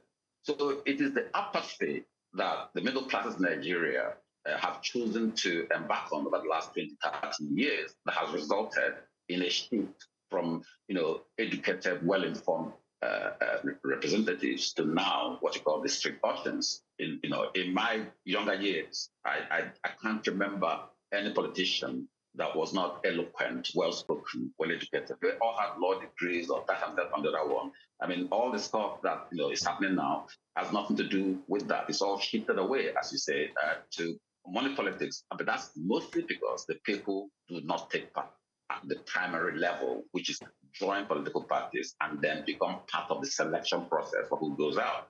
And we also tend to have poor memories. I mean, I just go back briefly to what our president said about poverty, for instance. He said when he was growing up, there was always poverty in Nigeria. I happen to be of the same generation as the president. I also grew up in Nigeria in the 1950s and early 1960s. And as far as I remember, there was no poverty in Nigeria in those days. In fact, absolutely none at all. I lived in a village. My mother was a primary school teacher, and she earned a very modest salary. But that salary was enough to feed us, clothe us, do everything, and still leave savings for tomorrow. So poverty did not exist. But if our current leaders choose to, I wouldn't say lie is probably too strong a word, but to misrepresent the reality that Nigeria is, then we can begin to see where the problem lies. I would simply say, if we want to change Nigeria, then we all need to join the political parties. If every youngster who's on social media today bought a card for APC, ADC, NDC, and so on, and joined those parties, they would actually have a vote in who comes out in the first instance of an election. And if they were all there, it becomes more difficult for the barons to buy the votes. Because you cannot buy the votes of 10 million people. You can buy the votes of half a dozen or 100 local activists in your ward.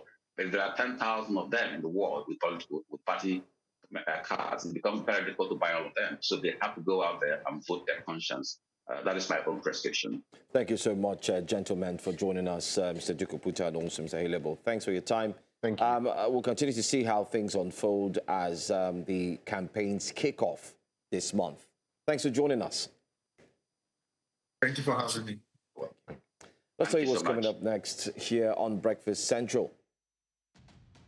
Coming up next, new G100 coalition emerges, moves to broker single opposition candidate. PDP state chairman demand crackdown on Turaki-led group, and 7.13 trillion naira security spending, group defense and NPCL expenditure. Stay with us.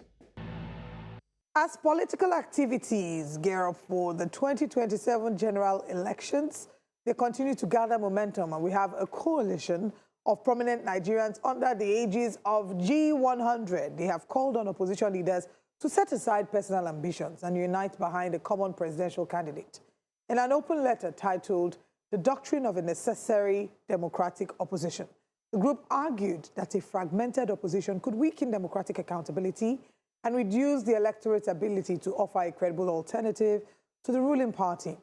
According to the coalition, democracy thrives not only on regular elections, but also on the existence of a strong, organized, and viable opposition capable of holding governments accountable and, when necessary, peacefully replacing them through the ballot. The G100 appealed to several prominent opposition figures, including former Vice President Atiku Abubakar, Mr. Peter Gregory Obi, former Senate President David Mark, Governor Bala Mohammed, Governor Sheyi Makinde, Senator Seriaki Dixon, His Excellency Rotimi Amechi, Rabiu Musa Kwankwaso, Rauf Aregbesola, and others, to place national interest above individual political aspirations. It also announced plans to convene a National Council of Opposition Leaders aimed at fostering dialogue on a common program, shared strategy, and a possible consensus presidential candidate. Well, joining us to discuss more on this, we have political analyst Jide Ojo, and we're expecting one more guest to definitely make it here to speak on this particular story. But good morning. Welcome, Mr. Jide Ojo. It's my pleasure. Good morning. Great. While we expect our other guests to join us, this is starting to look like what we saw in Ibadan. There's a similarity regarding let's come together and let's lift one consensus or one focus, one party, one movement agenda. But can you share with us what you think about the G100? Thank you. G100 is an unregistered political association. As you rightly said in that background report, they are association of politically interested pressure group made up of politicians, civil society, influencers, and the rest of them. And their appeal is to have a united opposition against the ruling party and the ruling president. While it's within their democratic right to say that, achieving that may not be that easy. Why I said that is because INEC just published the names of all the presidential candidates, and out of 22 political parties registered in Nigeria as of now, 19 of them are fielding candidates. And now we are, what the group has not said, but which they intend to achieve, is to rally behind the candidacy of Peter Obi as the presidential candidate. Because when you say, oh, just have one candidate to contest with the president, the argument for those political heavyweight in the southern Nigeria, 17 states of southern Nigeria, is that power should power should stay in southern Nigeria for another 4 years before it goes to north in 2031. And we know that the heavyweight in this election is actually the incumbent President Bola Tinubu, Atiku Abubakar, and Peter Obi in that order. If election were to be conducted today, I say without fear of any equivocation that that would be the first, second, and third position. Given my insight as somebody who has worked in this field over the last 27 years. But what the coalition of G100 cannot openly come out to say, Atiku Abubakar stepped down. But that is the more, if anything short of making Atiku step down out of this race is proposed, it will be an exercise in futility. Because right now, the odds are more against Atiku Abubakar. Age-wise, he's in his 80s, and Nigerians are not very comfortable with an octogenarian as their president when they are younger people.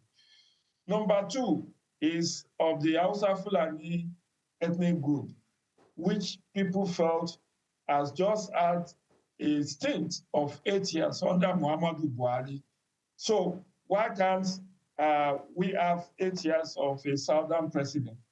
Number three is also a Muslim. And we had 8 years of Buhari as a Muslim from the Northwest and Hausa Fulani, like Atiku Abubakar.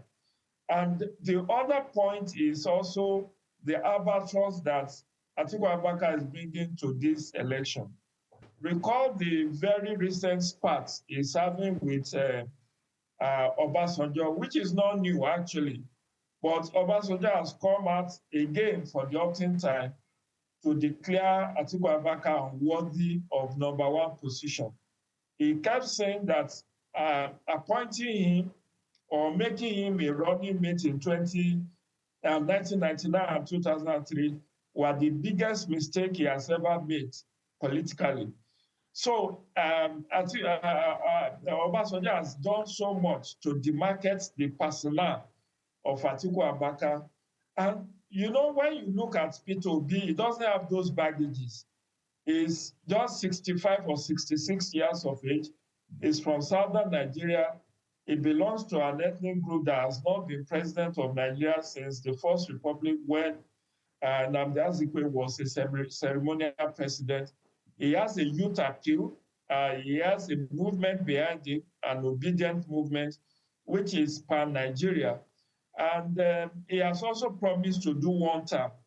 Of course, Atiku Abubakar also promised to do one term, but we know that even if he didn't promise, the chances of him being voted for, particularly in the youth by youth demography is very, very slim. The youth demography of Nigeria may not find Atiku Abubakar a worthy president. With all that I have said, and these are not my words, these are things in public domain. But Peter Obi doesn't have those baggages. He's from southern Nigeria. He has been a two-time governor of Anambra State. We saw that even with that structure in 2023, he was able to pull over 6 million votes. About 500 or 600,000 votes separated him from Atiku Abubakar with all his years of contestation in the political space. I think Peter Obi scored 6.1 or 6.2 million. Right. Atiku scored 6.8 million. So I know that it will be a tough one for the coalition or the G100 because they need to tread very carefully. And time is also of essence. While the law permits withdrawal of candidates from the race, it also have a timeline. I think 45 days or 60 days. I don't know what it is under the current Electoral Act. It used to be 45 days. So they need to hurry up because campaign starts next month. Okay, let's also hear, thank you so much, Mr. Jide Ojo. We also have joining us this morning virtually a PDP candidate for House of Representatives, Ningi, YG Federal Constituency of Bauchi State. We have Khalid Ningi joining us this morning. Thank you very much for joining us this morning, sir. He's joining us via phone.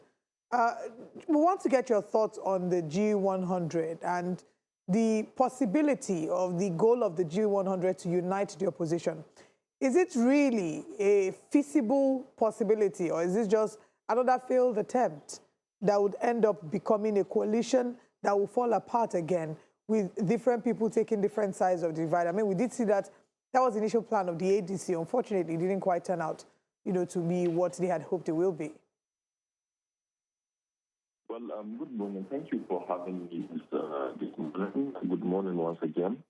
I don't think this issue of G100 coalition is going to be feasible because, you see, we have been saying this time without number that some of the opposition platforms, are not very sincere to themselves. Because by the time you are forming a coalition and it becomes, a vehicle for you to bank on probably your own choice of a presidential candidate, which is probably going to be like, if it is not me, then no one else. Then that means there is no sincerity, there is no commitment, there is no determination, to win the election. Let me just cast your mind back to the history of the opposition parties, especially in the 2014 build up to 2015, when PDP was in power. When we were in power, all the opposition platforms come under the banner of the present APC government, and they were led by highly political heavyweight opposition leaders, and there was no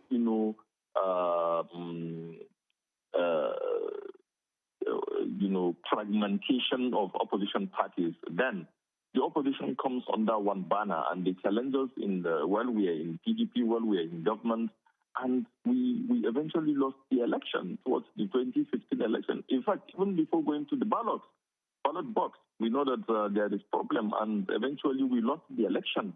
But now that we have fragmentation of opposition parties, and the leaders of this G100, the former APC chieftain, with all due respect to my senior brother, Salu Lukman, who was in APC before jumping his ship to the ADC, not even ADC, I'm quite sure, remember that maybe he has been in SDP for a very short period of time before joining ADC. And now we have the camp of Peter Obi in the NDC. We have our own presidential candidate in the PDP, Professor Sando Onu. There is Donald Duke in the SDP. There is, in the PRP. There are fragmentation in all the opposition parties. And it is already late for these opposition parties to come together. Because as I'm speaking to you now, no any presidential candidate will relinquish his own ambition for the sake of joining this, coalition to come up in under one single banner, because there is fragmentation, and every single opposition leader, is not going to be willing to relinquish his own ambition. It's supposed to have been done earlier before now, but now that all political parties have, done their own primaries and have their own presidential candidates and members of the National Assembly, and then for him to come and relinquish his own ambition, I don't think that is feasible. I don't think it's going to work. Honorable Ningi, you said you don't think it's going to work. Doesn't that, from the tone of your voice and looking at Nigeria's recent political history, what else can the opposition do? What strategy is there to unseat a ruling party if you have an opposition that is this fragmented? Some have suggested that, if you can convince more Nigerians to come out to vote, but who are they going to vote for? That's the issue. And is the door really closed to any sort of mergers and joints and any sort of mergers with regards to 2027? I'm not saying all the opposition parties will have to agree to this, but maybe some can find common ground and purpose. Okay, let me be very, very sincere with you. I'm very, very blunt. I'm a person who says what it is the way it is, no matter how it is. Do you think you can convince either Atiku to relinquish his ambition for Peter Obi, or Peter Obi to relinquish his ambition for Atiku, or Professor Sando Onu to relinquish his ambition for either Atiku or Peter Obi, or Donald Duke to relinquish his ambition for the aforementioned three? So the issue is, we have derailed from the way of being a consolidated opposition. We have derailed from the ambition of building a nation. We have derailed from the objectivity of a formation of a strong opposition. So that is just the sincere truth. And the fact that the 2027 election is going to be an election with somebody who is, I can call him the most strategic politician in Nigeria, President Bola Tinubu. I'm sorry to use the word, because from the inception of the Fourth Republic to date, there has never been a candidate who has invested so much on how to become a president of this country like President Bola Tinubu. He won an election as a candidate who has no position then, and now he is somebody who is at the helm of affairs with all the state apparatus at his disposal. And how do you think he will allow the opposition to come together and form a coalition and defeat him? President Asuaju is not like my own president, then former president, immediate past president of the PDP, Goodluck Ebele Jonathan. When the formation of APC was on a high speed, President Jonathan could not do his own political maneuver to destabilize the opposition then. But now, do you think Asuaju will fold his arms and watch the opposition come together? It's not that. It's not that the present government will use, victimization and all sort of, a way to like victimize the opposition. No, it's going to be political, and that is what he is doing. He has succeeded in fragmenting all the opposition platforms, and he said it himself. He said he is the most. What was the word he used? I cannot remember. I can't remember the word he used. Like, he's the most disturbing politician in Nigeria, that he will not allow anybody to sleep as much as you are going to fight for his own position. So the doors of coalition and coming together, I can tell you, is late, and there is no any way for the opposition to come together and present a united or unified candidate that all the opposition platform will come and rally behind him. Now, going back to the voter apathy, that you said we can convince Nigerians to come out and vote. Did you know that in 2019 election and 2023 election, there was voter apathy? Only 42% of the registered voters came out to vote. And with the current realities now, I don't think that these numbers will go up. These numbers will still go down. We have about either a 90+ million registered voters in this country. If you take 42% of that number, it's less than 30 million who have participated in the election. So the number is not going to go up. It's going to drop again from 42 most probably to either as low as either 35 or at a maximum level of 38% of registered voters. So Nigerians are beginning to lose hope, especially in the opposition, because it has come to a level or a stage where somebody would feel, a self-entitlement of being a candidate, that it must be me or no one else. And that's where Nigeria is heading to now. People could not sacrifice their own ambition for the unity and progress of our own democracy in this country. Like now, if maybe you are aged and you and people of younger generation are now calling on you to probably, retire from the space and give, space for the younger generation to take over, because of the overwhelming nature of our own political space, for you to give space to the younger generation. People will not allow, the people around you will not allow you to make that such a decision. And it's a decision that is very hard but necessary for you to do it. Because if you talk of, confronting a politician like President Bola Tinubu, you are going to use all the resources at your disposal, be it human capital, be it financial resources, be it in whatever way. You will have to do it to the last drop of your blood for you to confront a politician like President Bola Tinubu. Okay. The opposition are fragmented already.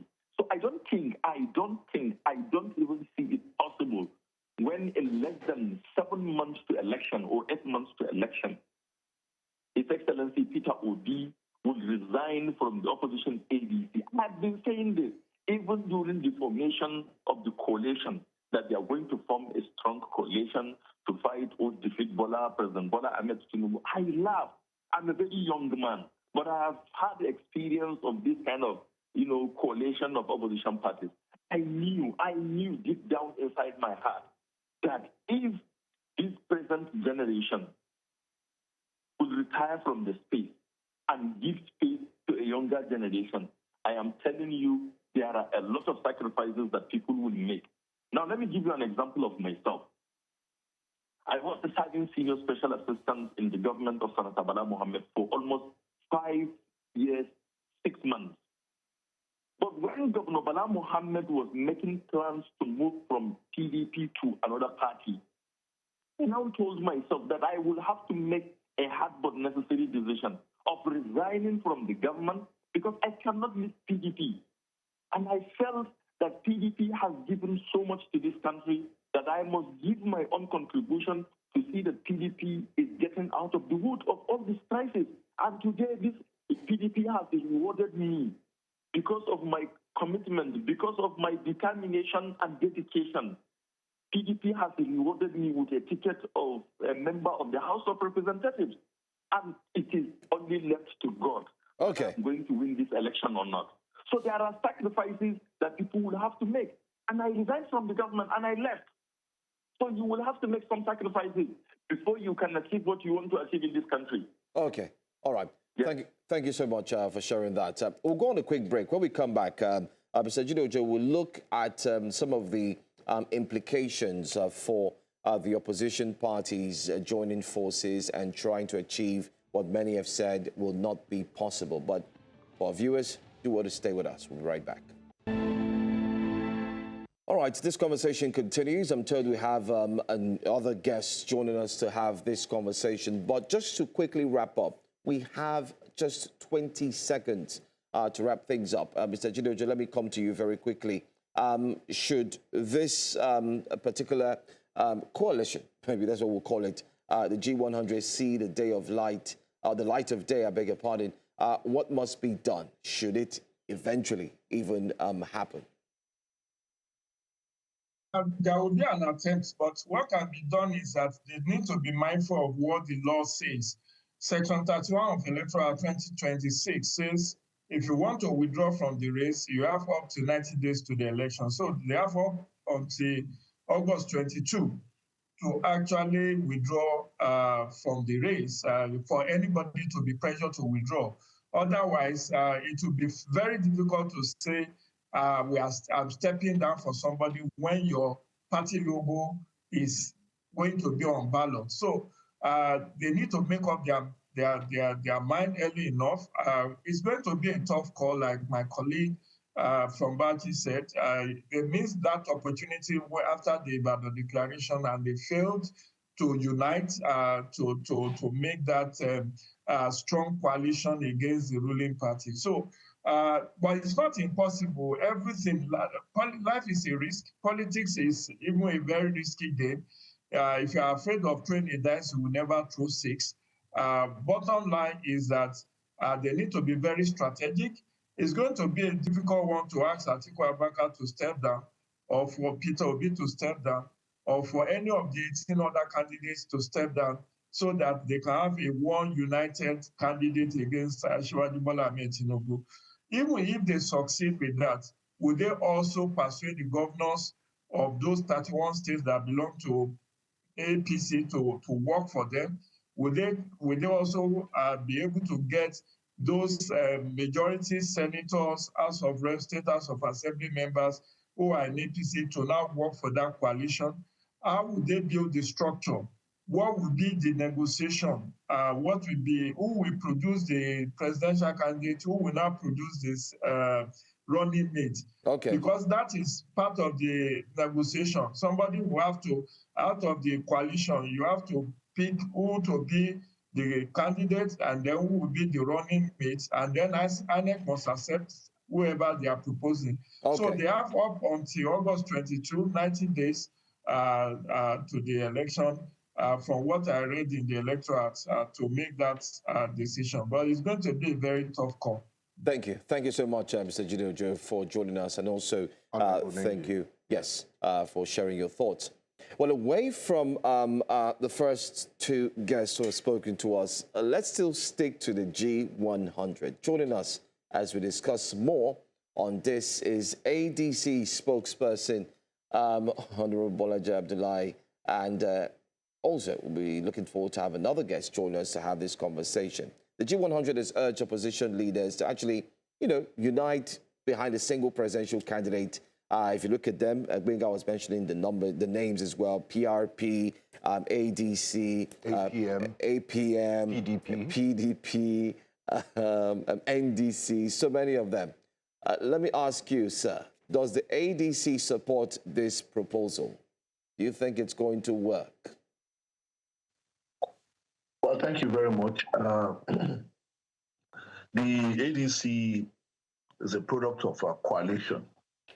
We believe that we needed to build a broad-based coalition of opposition that will challenge for power in 2027 and move the country in a different direction from where it's heading at the moment.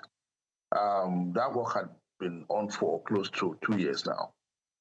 But like the last speaker said, after the Ibadan declaration, we were very optimistic that finally we're getting to a point where there will be some kind of agreement on who will be the flag bearer, a sole flag bearer of the coalition opposition in the 2027 election.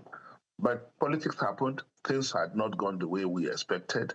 The G100, like you said, are trying to say, okay, it's still possible. Well, in politics, only a few things are too late to do.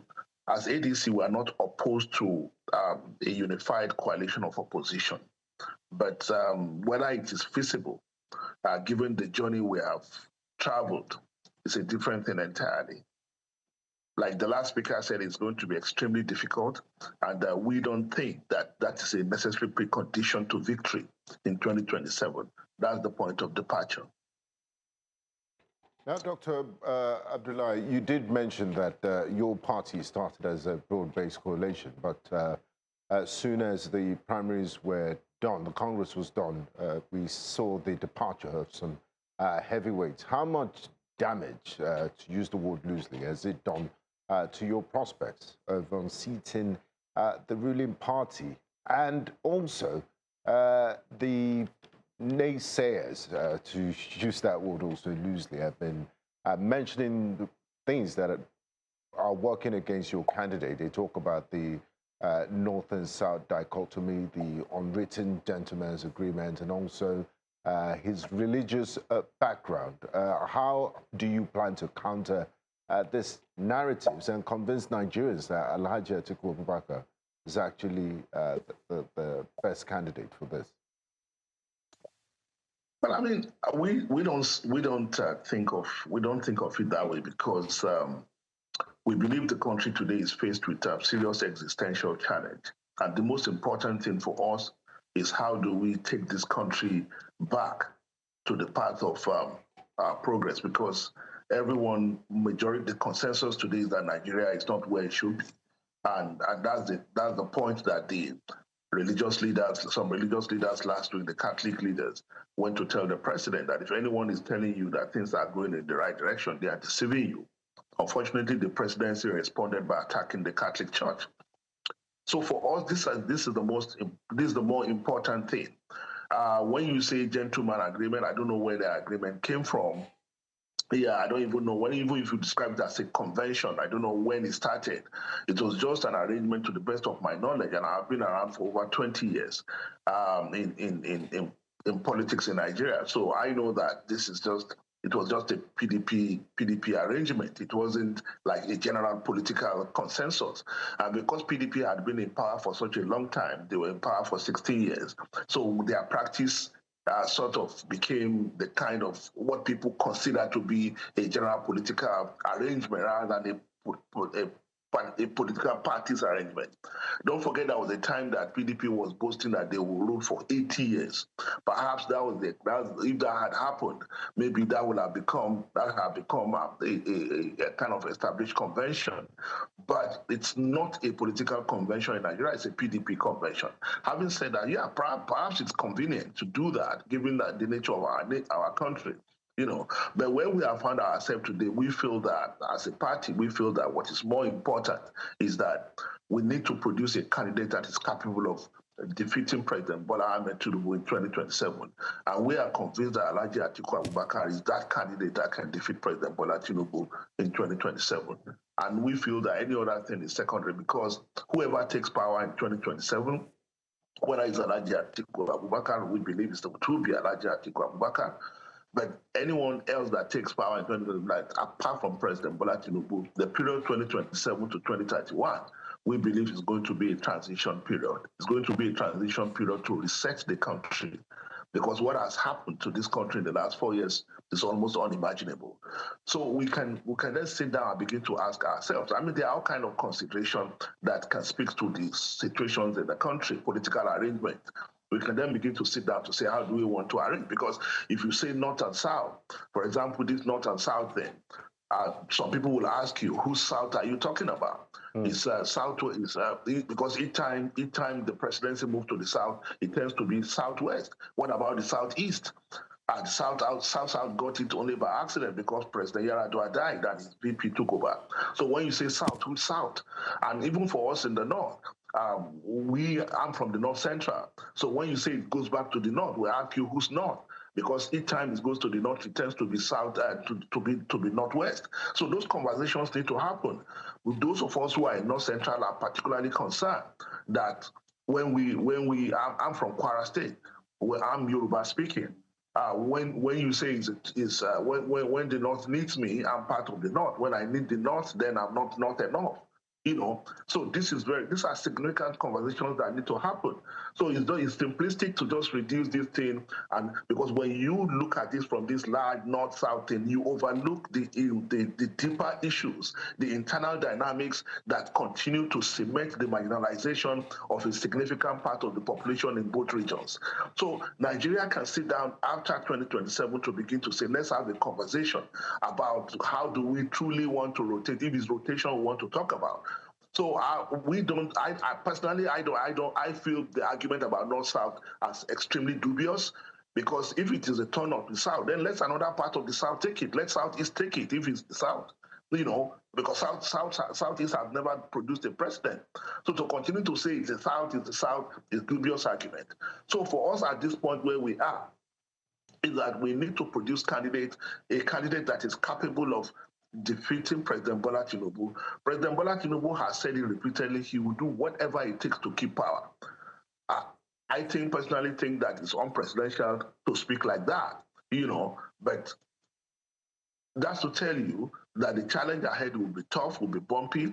The fracturing of the coalition, yes, has created some kind of setback. I will agree, but I don't think it has made the mission impossible, as some will want you to think. They'll tell you, President Bola Tinubu is a chief strategist, he's a political strategist. We've seen how they have been wobbling and fumbling. Even elementary communication, they can't get well. Because who will advise them to take on the Catholic bishops? Who does that? Who does that? I mean, so who told them that the right thing to do is to attack the Catholic bishops?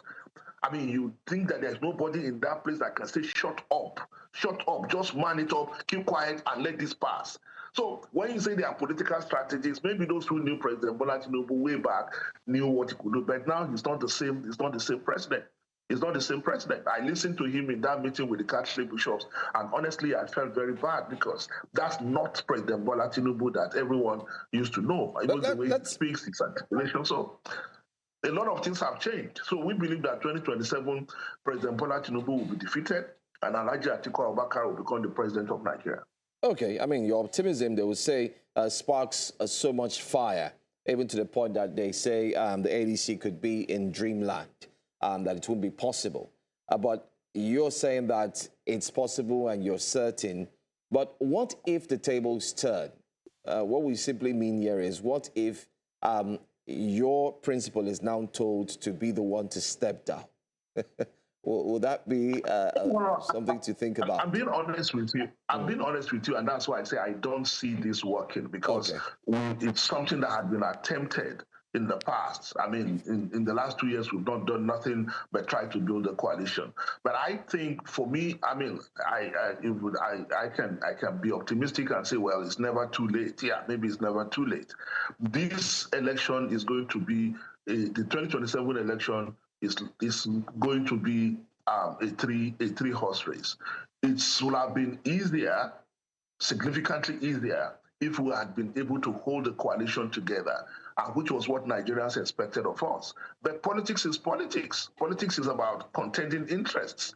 So, I mean, as long as the right granted by an individual to an individual by the Constitution, then it's left to the discretion of that individual to say, okay, yeah, I'm sacrificing or I'm not sacrificing, and what sacrifice mean, or what's the nature of that sacrifice. But as long as that did not happen, we could not negotiate that, then we have to face the challenge before us. I think it's more important for us to face our front and begin to think about strategy to win the election based on current reality. If it does happen that we arrive at a point sometime in the future, near future, I mean, we're just talking of 9 months framework, and where we are able to arrange by some miracle, we're able to arrange something all well and good. But I think if we are not, that does not mean that the election is lost. I don't think so. I mean, I'm on the field and I know what is going on, and I know that this election is not going to be, is left for the opposition to lose. So but that's one way to look at it from the terms of whether it's possible for opposition to build a coalition before the election. Another one is whether it's possible to build some kind of alliance even after the election. Yes. I think all that is possible. I think all that is possible because, like I said, 2027 to 2031 is going to be a transition period. A lot of questions of nation building have not been answered. We said we'll build a nation where peace and justice shall reign, but there are still a lot of questions, and because we have not answered those questions, that is why everything appears tentative, and that is why after 60 years, our greatest ambition is just to keep the country together. And I think it's about time we rose beyond that. So a lot of things need to happen beyond just some of us are in this because we believe we can make contribution to this task of nation building. And I believe that it's possible, but the immediate task we have is to win power in 2027. And I believe that regardless of what has happened to the coalition, it's still possible to win the election in 2027. In fact, President Bola Tinubu, I'm confident that President Bola Tinubu will not be the president of Nigeria in 2027 because he will be defeated at the election. I mean, Dr. Adeleke, I appreciate your optimism, but you do face a daunting task for your dreams to become reality. Having said that, you're going against an incumbent who has the apparatus of state, and it's traditionally it's very hard to defeat an incumbent. And also, you have a very fractured opposition, which the incumbent will see as an advantage. So how do you plan, what strategy do you plan to deploy in convincing Nigerians that Alhaji Atiku Abubakar is actually the man for the job, looking at the current realities of Nigeria and also the economy and the weaponization of poverty, where votes can be bought and can be induced by, pecuniary gifts and things like rice? You see, yeah, I mean, I know. Yes. There will be a lot of ride sharing, which is already going on. A lot of deploying state resources for this kind of things. But which will be naive. We will have projected ourselves as not ready to fight for this election if we are expecting all this not to happen. If we are expecting the election not to be monetized, if we are expecting that the incumbent will not use the power of incumbents to try to win election, we'll be naive to think that all that will not happen. But the most important thing is that, number one, you are talking about fractured opposition, but you are also not talking about the most incompetent incumbent in Nigerian history. I mean, you have never seen this kind of level of incompetence before. So even at the level of rigging, every politician will tell you that you can only rig where you have the chance of winning. When you don't have the chance of winning, you cannot possibly rig. There are some parts, in fact, majority part of the north, the bulk of the northern Nigeria today, you cannot go out and campaign for Bola Ahmed Tinubu. You cannot go out and mention APC Bola Ahmed Tinubu. And it is that bad because what they are doing is inconsistent with the reality of the people. Last week, I was in Ilorin to mobilize for a rally for the African Democratic Congress. I mean, I was shocked when I saw the crowd that walked with us 14 kilometers, that walked 14 kilometers with us without us promising them anything. So that's to tell you that the people are expecting something different. The people who have suddenly found that their 100,000 naira is like 10,000 naira now or less, their 10,000 naira is like 1 naira, who can no longer afford to eat, who live in constant fear, they want something different. So when you give such people rights, well, they will take your rights because they are hungry, you have pauperized them. But on election day, when everybody will be at the polls to vote, secret voting to vote for who they want, they will collect your money, but they know that they don't want to continue. So we are optimistic. It is our job to continue to convince the people, to convince that we represent the viable alternative. And that's why we are confident that Alhaji Atiku Abubakar is the best man for the job in 2027, because the enormity of the task that needs to happen, it takes someone with the experience to delicately manage political situations. Because the problem today in this country is political problem. The problem that Nigeria is faced with is created by politics, and it's only politics that can solve it. That can solve it. So all other things revolves around the kind of politics we have played in the last 20 something years. So the problem that politics created can only be solved by politics.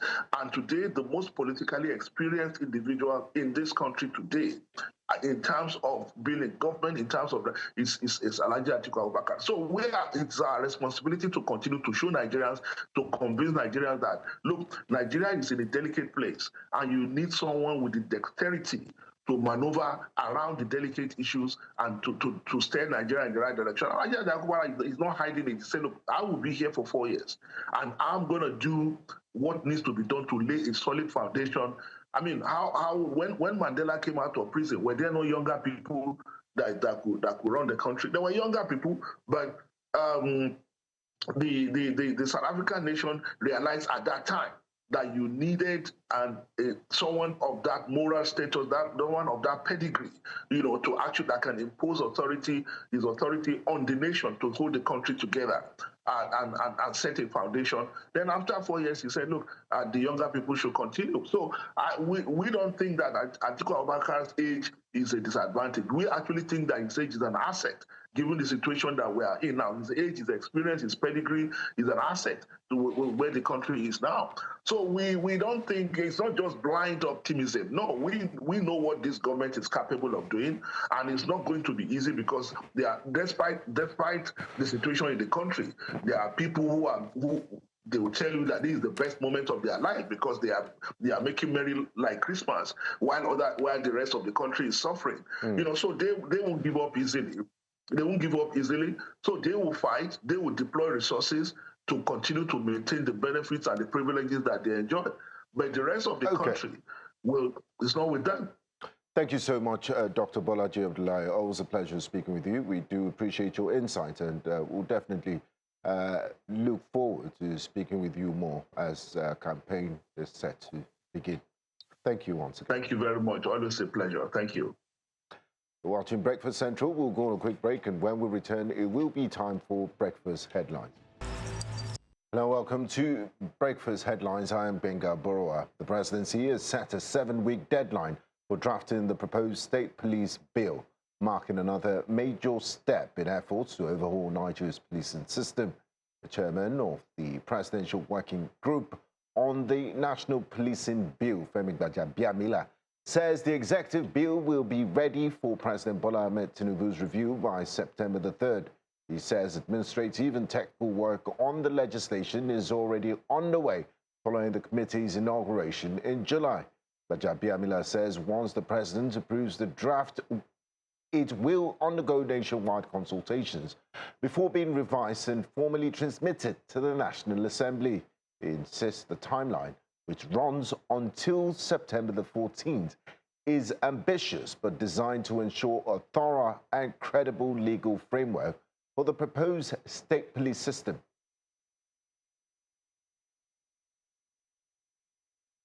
A civil society group is calling on the Inspector General of Police and the Chief Judge of Lagos State to carry out a comprehensive and independent investigation into the killings of residents of Agbero community.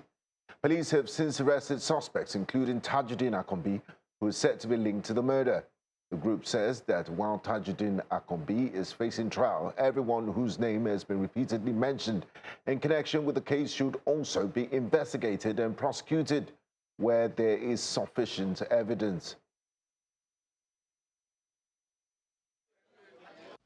Why has the Nigerian police force, under the supervision of AIG Moshood Jimoh, appeared determined to pursue only the prosecution of Alhaji Tajuddin Akombi, while allegedly ignoring several other names that have repeatedly featured in allegations surrounding the Agbero killings? What investigative steps have been taken regarding the alleged involvement of individuals identified as Sheriff and Akinloye, whose names have consistently appeared in discussions concerning the case? We call on the Inspector General of Police to order a comprehensive, independent, and impartial review of the entire investigation into the Agbero killings. Justice A.T. Muhyiddin, in the last adjournment, adjourned the case to November of somebody that is very, very sick, somebody that was brought to the court in oxygen, somebody that is not even fit to stand a trial, was brought to court, and he adjourned till November. Remember, It is the same Justice Eti Muhyiddin that wrote 2 judgments in one day. One asking that he be remanded in prison custody, and the later one in the evening when the prison refused to take him. It was the same Justice Eti Muhyiddin that wrote another one in the comfort of his sitting room that the police should take him again. And we are asking this Honorable Chief Justice to reassign this case to another person. We do not have confidence in Eti Muhyiddin again. The Senate Committee on Public Accounts has issued a final 72-hour ultimatum to the Nigerian National Petroleum Company Limited, NNPCL, the Central Bank of Nigeria, the Niger Delta Development Commission, the Nigerian Upstream Petroleum Regulatory Commission, and other agencies over the failure to honor invitations to respond to audit queries. Committee Chairman Senator Ibrahim Dankwambo described the absence as unacceptable, while lawmakers condemned it as disrespectful to the National Assembly. Now, outside Nigeria, hundreds of Tigrayan refugees, including wounded fighters, have fled into neighboring Sudan after fresh fighting erupted between Ethiopian Federal Forces and Tigray rebels, raising fears of a return to civil war. The weekend clashes in Sheririna involved heavy artillery and drone attacks, marking the most serious breach of the 2022 peace agreement. Tigray rebels accused the Ethiopian military of launching a major offensive, while both sides have traded blames for escalating tensions. United States President Donald Trump says negotiations with Iran are continuing despite Iran's denial, describing the talks as Iran's last chance before decapitation. Speaking at the White House, President Donald Trump said he agreed to continue diplomatic efforts with Iran after appeals from Saudi Arabia, the United Arab Emirates, Qatar, and other regional allies. But Iran's foreign ministry insists no negotiations are taking place. The United States and Iran have remained in conflict since February 28, and the United States and Israeli forces launched strikes on Iranian targets despite intermittent diplomatic contact, tensions remain high. We are talking right now, we're talking at the request of Iran, backed by Saudi Arabia, backed by UAE, and backed by Qatar in particular, but others also. Many countries called, the leaders of many are friendly with a lot of them, almost all of them, one way or the other, and they all wanted to give this a last chance. This is a last chance. This is not something that, if it doesn't happen, this is a last chance for them to sign a good document. We're talking about the strait, the opening of the strait, having it open literally by tomorrow, completely open. And that's phase one. And phase two is we then will talk about the nuclear capacity, the nuclear, as we've been mentioned. Basically, it's, I think, the denuclearization of Iran has to happen. And that'll be the second phase. But the first phase is the opening of the straits. The second phase will be the denuclearization, and that'll take a little while. I want to give them every last chance before decapitation. Very tough to do what we have planned, still planned. We'll see what happens. But it's a very, very tough thing to do. I think I'm very proud of the fact that I'll give people a chance. This is a big move. To do an attack that big. That's all on Breakfast Headlines. Breakfast Central continues shortly. I'm Benga Aboroa.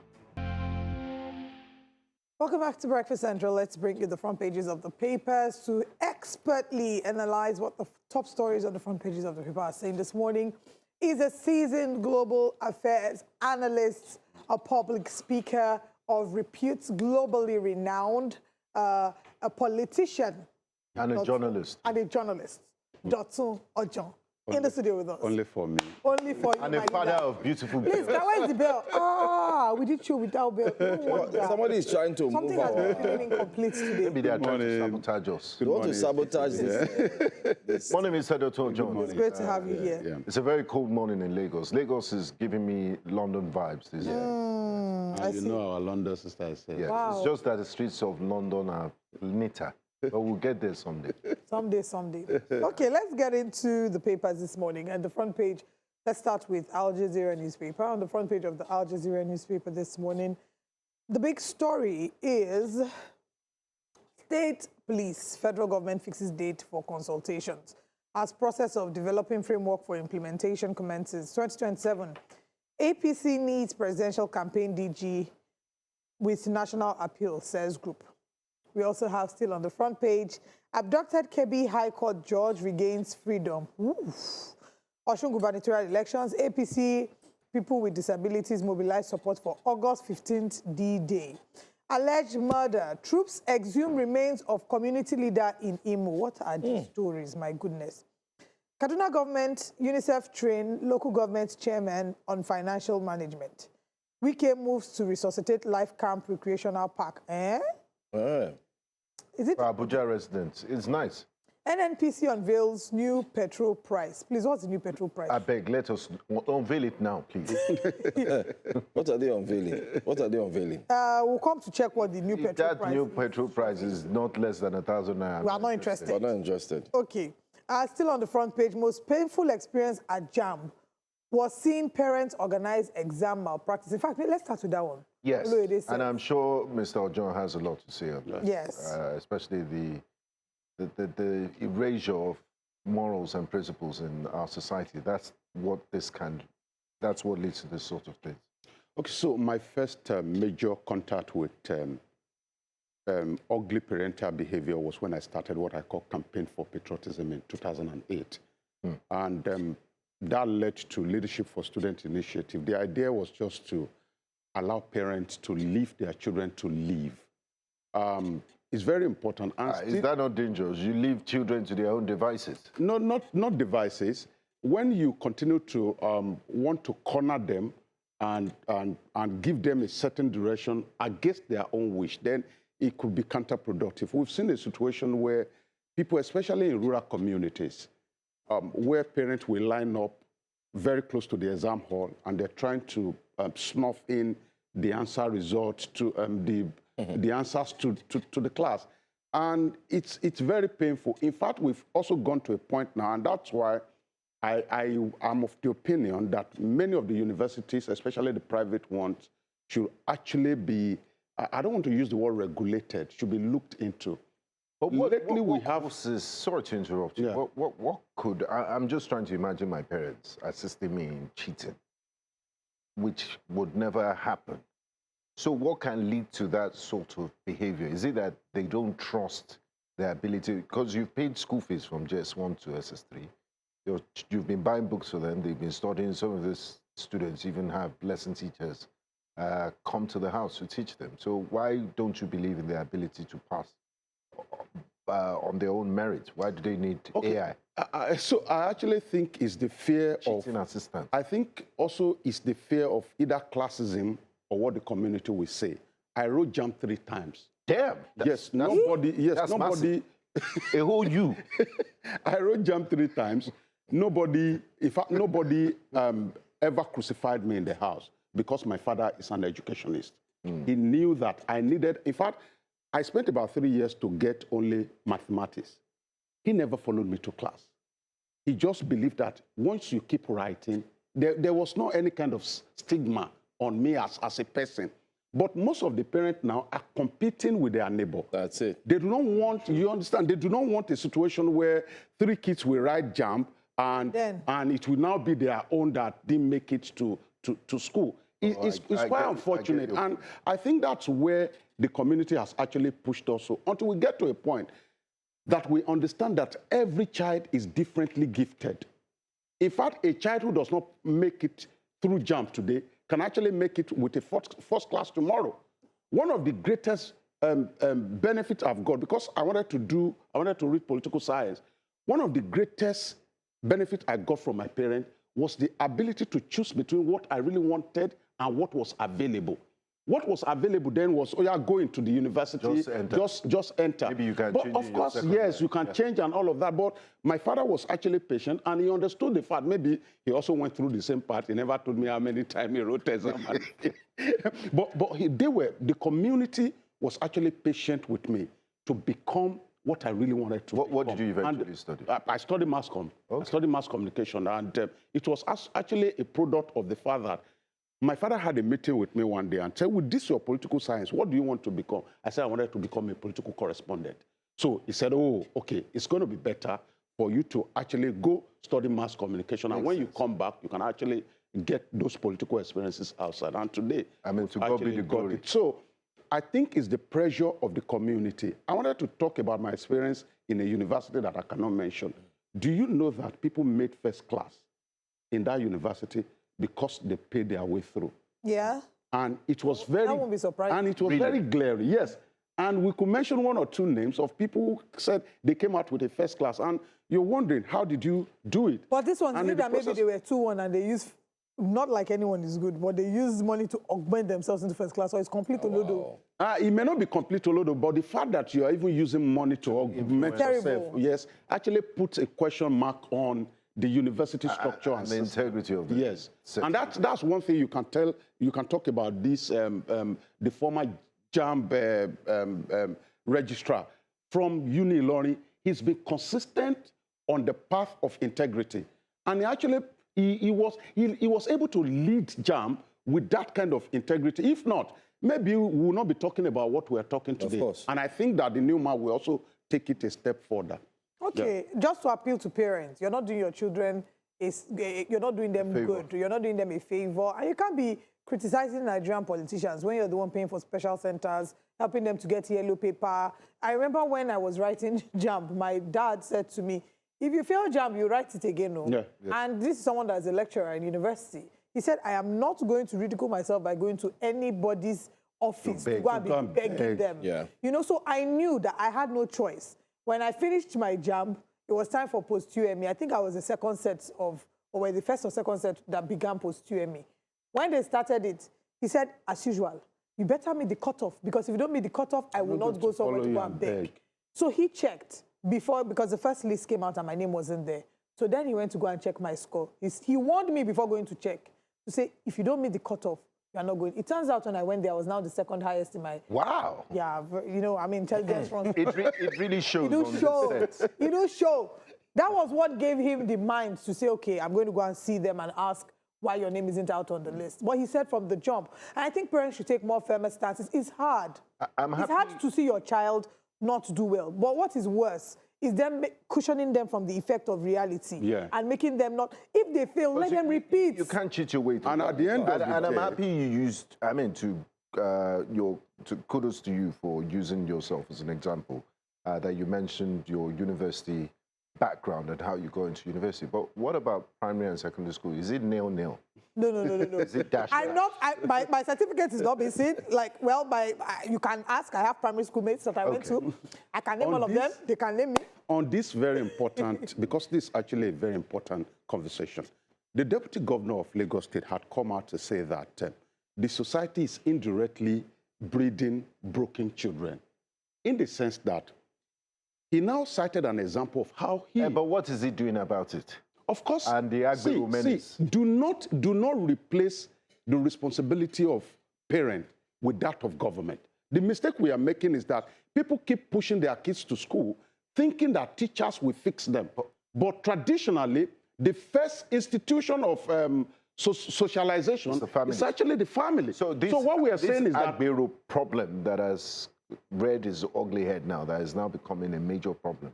Is it government or parents? Okay, so that's government. But of course, there are people who really built their children to a point that when they get to the university, they cannot actually deviate. Can I tell you a very funny story of how, and this talking about alcoholism. So one day somebody was asking me, is it because of religion that you don't take alcohol? Then I told him about the story of why I can never take alcohol. I was a child. Then we were in a party. It was a family kind of party. So I didn't know that my father was actually looking at me through the window. Then I was dancing. I saw a man carry a cup of beer. So in my head, I thought the way he was sipping it, that it's something that would be very sweet. So I started dancing around the man. Until I frustrated the man. The man gave me small to drink. And my father beckoned on me and called me. And my father can be so dramatic. I said, oh, you took beer today. He beat the hell out of me. Then now to told me, about 4 or 5 years later, when I became a bit more independent, and my friends were sitting and they were drinking beer, and I wanted to take a cup. Immediately, I grabbed the cup. I remember the beating. You drop it. And I dropped the cup. And since that day, alcohol had never appealed to me. And that's what home training does. If you are properly trained, even when you have the tendencies of wanting to go left and right, that will actually guide you. And that does not take responsibility away from the government to also do what government is supposed to do. Interesting. Yeah. I think it's high time we jump into Osun State. Yes. What I would like you to know, that forms the crux of this newspaper today. A lot has been happening. I think we should play that. Let's play the video. Let's start with that preamble. Yes, that's a preamble, even though we have it on the front pages of the newspapers. Benga also read it in the news, where members of Governor Adeleke have come out. They've had press conferences. They're saying what is going on. Why is it that we are the only ones that are faced with both judicial challenges, also faced with security, police, and so on? But the governor yesterday, in kicking off his campaign, gave a sound warning. And he said this. Let's listen. Let's listen.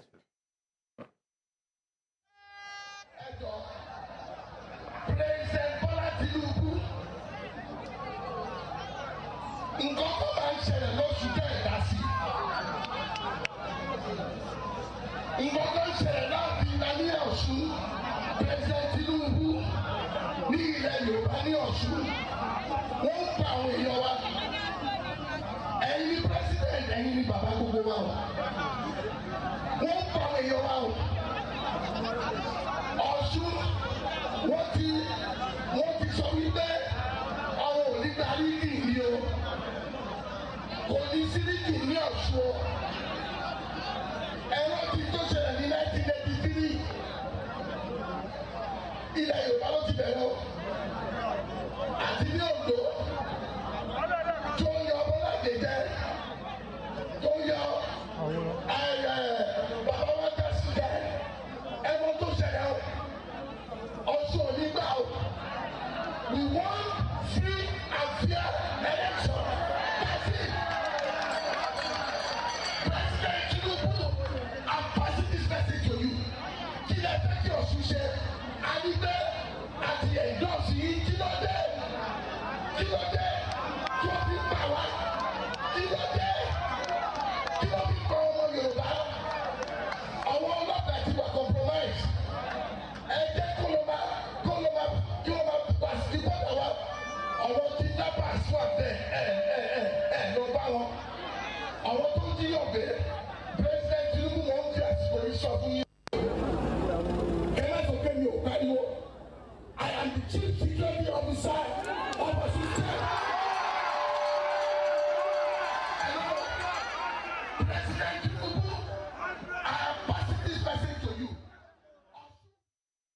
All right, so Osun State, you have it in some of the dailies, not all of them, but let's talk about what we just saw. It's build up and the countdown is on. I mean, you are son of the soil. You pay close attention to the Southwest as well in terms of politics, and in your political ambition, you've also identified the Southwest as one of the very interesting and strong political space. What do you make of what's going on in Osun State? Okay, so I actually caught my political teeth in Osun State, and I lived there for about 7-8 years, and I worked very, very closely with former Governor Ojuelegba, and learned a few things also from him. Now, this is an emotional display of a seemingly frustrated governor. And I can tell it to you that it is no longer funny if we get to a point where the governor is completely helpless, not just because he's running for election, but because of the fact that he is not having backing from the central. And let me tell you, the danger in our own kind of democracy. Once you build a democracy where people rely on one person to call everybody to order, then you are not building a proper democracy. It becomes a cult of personality. Yes. what we're supposed to build is a system that checks each other. Like if somebody is going astray, there's a system that has been put in place to actually check them. Now the president has not spoken about what's happening in Osun, and everybody thinks that he's in support. He might actually not be in support of whatever it is that is happening. Both parties are saying, oh, this one has done this and the other one has done that. But it's also a truism in the community place. The last time I visited, that if you look at the body language of the people, I mean the majority of people on the street, you will discover that they are somewhat tilted towards the part of Adeleke.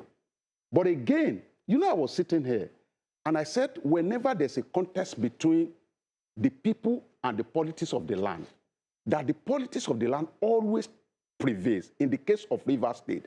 And I came from Port Harcourt and I told you that I interviewed people on the street and everybody was supporting Fubara at that point in time. I do not want a situation where at the end of the day, the people of Osun will feel that they've been cheated in any way. What the governor is asking for is very straightforward. Free and fair election. Is anybody against that? Nobody should be against free and fair election in a community where we practice democracy. So my concern will be that if anybody, because except we want to just pamper the truth, it's been done before. When this governor first contested, you will remember when they declared that election inconclusive, we had come out to say that there was no single reason why that election should be declared inconclusive. Now the man is a bit apprehensive because he has walked that path before. And in the process of this talk, he actually made mention of something that is very germane. He said when, let me use the word, when he was actually rigged out through that inconclusive election, that he left Osun State and went to America for 4 years. That was when he earned his degree. That he was expecting that the former governor of Osun State will also leave him to do his tenure without any kind of interference. Because what is happening now is what we call the hand of Jacob and the... So it is very clear. So I want us to tread very carefully, and it's not because any crisis will break out. No, that's not what we are saying. It's just for us to see and practice democracy, not to be ridiculed outside and they just see us as a bunch of people who just cannot organize themselves. You've answered part of my question in your submission, and the question is the governor, because when you saw that video, the first thing you saw, and for most discerning people, would say that he caught the figure of a very frustrated man. Yeah. Is he crying wolf, or there are legitimate grounds for him raising all this alarm? Because Mr. President, in his discussion with the Catholic bishop, said the opposition is afraid of its own shadows. So does he have legitimate grounds for all these issues he's raising? I think it does, and it's very, very clear. And maybe background to this issue. Governor Adeleke had wanted to join the APC. In fact, he made several efforts. He went to Abuja on several times to actually say, to express his willingness to join the APC because of the obvious demise of one part of PDP. And in fact, Governor Wike had publicly come out to say that he called him and warned him not to try and contest election under the PDP at that point in time. So it was very obvious that the PDP was not, yes, was actually going that to... they wanted yes. him in the APC so or something. He wanted to join the APC and went to Abuja, consultation, met with the people. But the APC in his home state refused. And they said they did not want him in APC because they thought that in their thinking then that once he comes as the leader of the APC, he will automatically take over the structure and become the candidate of the party. And they were hungry to defeat him. In their own calculation, they didn't know that, they didn't think that he would be able to get a second term. So they didn't want him. They frustrated him, quote unquote. I mean the APC in Osun. And at that point, the leader of APC in Nigeria, President Tinubu, was actually helpless. If the people of your state said that they do not want you, that was why the governor went to a court party. In fact, the decision to get to a court party involved a lot of consultation with other political parties before a court party became his destination. Now, after I got to a court party, they took them to court again. wanted to deregister Accord Party. They are still fighting that in court. Then don't you think it's legitimate for him to actually be a bit apprehensive? So if all of these efforts fail, at the end of the day, if he got a political party to flag his flag, if somehow in the court his party was unable to be deregistered, then he will be thinking that the last effort will be that some things might be done during election. And because of the perception of INEC is an institution, I actually pity INEC, but it's an institution that has a very terrible reputation coming out of the 2023 election. And it was because of the fact that they came out to say, oh, we are going to put the election online, the result will be transmitted live, and all of that. And on the presidential election, they went on break. So this has also put a question mark on the integrity of INEC. You know, when they even tested their beavers and their this thing, yes, a lot of them malfunctioned. Yes. And they've been back and forth about people cutting away voters' cards. They've been back and forth about people buying voters' cards. They've been back and forth about people actually bribing ahead of the election. And you know, politicians, I'm not here to support any political party because this one will make allegation, the other one will also make allegation. But what we are seeing in Osun is a bit one-sided, in my own opinion. Okay. There's also the case of the thugs going to the motor park, even when the governor, who says, like in that video, he said he's the chief security officer of the state. And that's the truth. He said he had demanded that the thugs don't go to the motor park. Any issue with National Union of Road Transport Workers be suspended. But he got a rebuttal. The NURTW boss, as it were, from Abuja said he has no right to tell him that. And lo and behold, before we could turn right, the CP was fingered, where we now saw police officers working with the thugs into the motor park. And tear-gassing naval personnel. And then tear-gassing naval personnel. You know, so it's been an issue, but right now it seems like there's apprehension because people are wondering if there is peace. But I must say, it's quite shocking. We also have a footage of, they had an in-house gathering of the Accord Party members, and the crowd we saw there was quite huge. And we said, okay, maybe there's really apprehension, but it seems like they're ready to brace the odds. But bottom line, what do you expect to see with this level of apprehension up and down? His SGF has been arrested, by the way. Other commissioners too. Nothing has been said. They've changed the CP. They now have a new one, CP Erale Taifo, while the former one, Ibrahim Gota, has been, removed.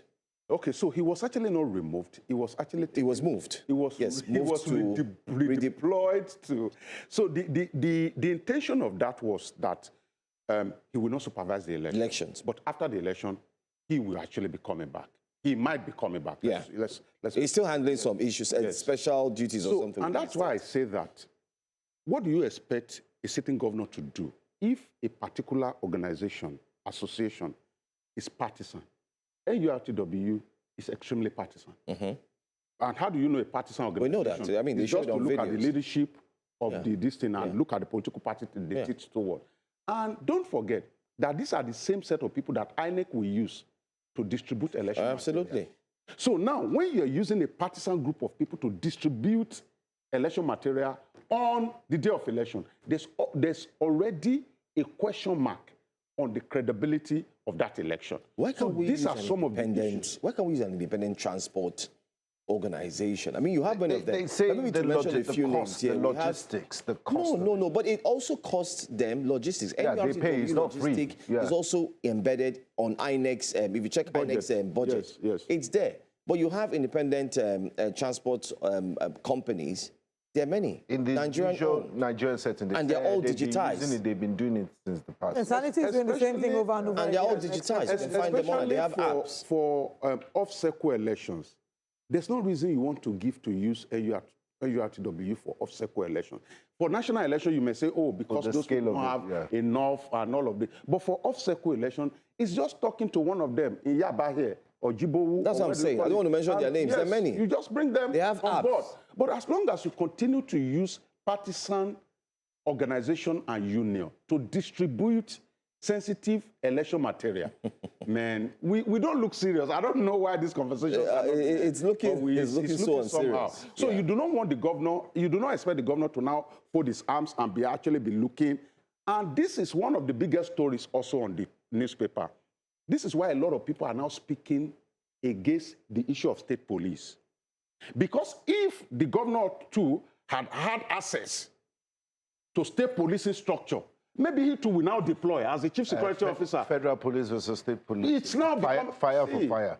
Okay, there are some of the stories I want us to quickly be able to run into the point where I need to take a story over there. We will obey God, not man. PFN vows to defy... Observer's time? Yeah, still on the Observer's Times. We will obey God, not man. PFN vows to defy proposed ban on bus preaching. And I want to get your thoughts. I've seen different arguments on this. There are those who have argued that, look, we are a secular nation. Don't bring your faith and impose it on us. The others who say, if you are going to ban preaching on buses, that means you will also ban those that are praying on the roads and on the streets. You know, so let me just get your thoughts on it. Sometimes we look extremely unserious because in the first place, why should people be praying on the street? So in photography, they say, let me quote PFN leader. He said he accused lawmakers of misplaced priorities, arguing that the legislature is focusing its energy on regulating religious speech while failing to address the worsening security crisis across the country. I don't have any say in this. I want to make it to heaven. So, I'm with you, the rest of you should comment on this. So the concept of, there's what they call overexposure in photography. And the concept of it is that if you do not regulate, you cannot get a good product. If you don't dim your light. You do not regulate whichever way you want to regulate. Cuts the ISO. So that lays emphasis. If we want to grow as a nation, we need to regulate some of our religious practices. That is clear. That is what we need to work towards. But now, when you are now regulating one part of religion and leaving the other unregulated, then you have put a question mark. In fact, there's already a question mark on our constitution. In fact, I don't think I'm not sure it's longer, maybe it's no longer logical to call Nigeria a secular nation.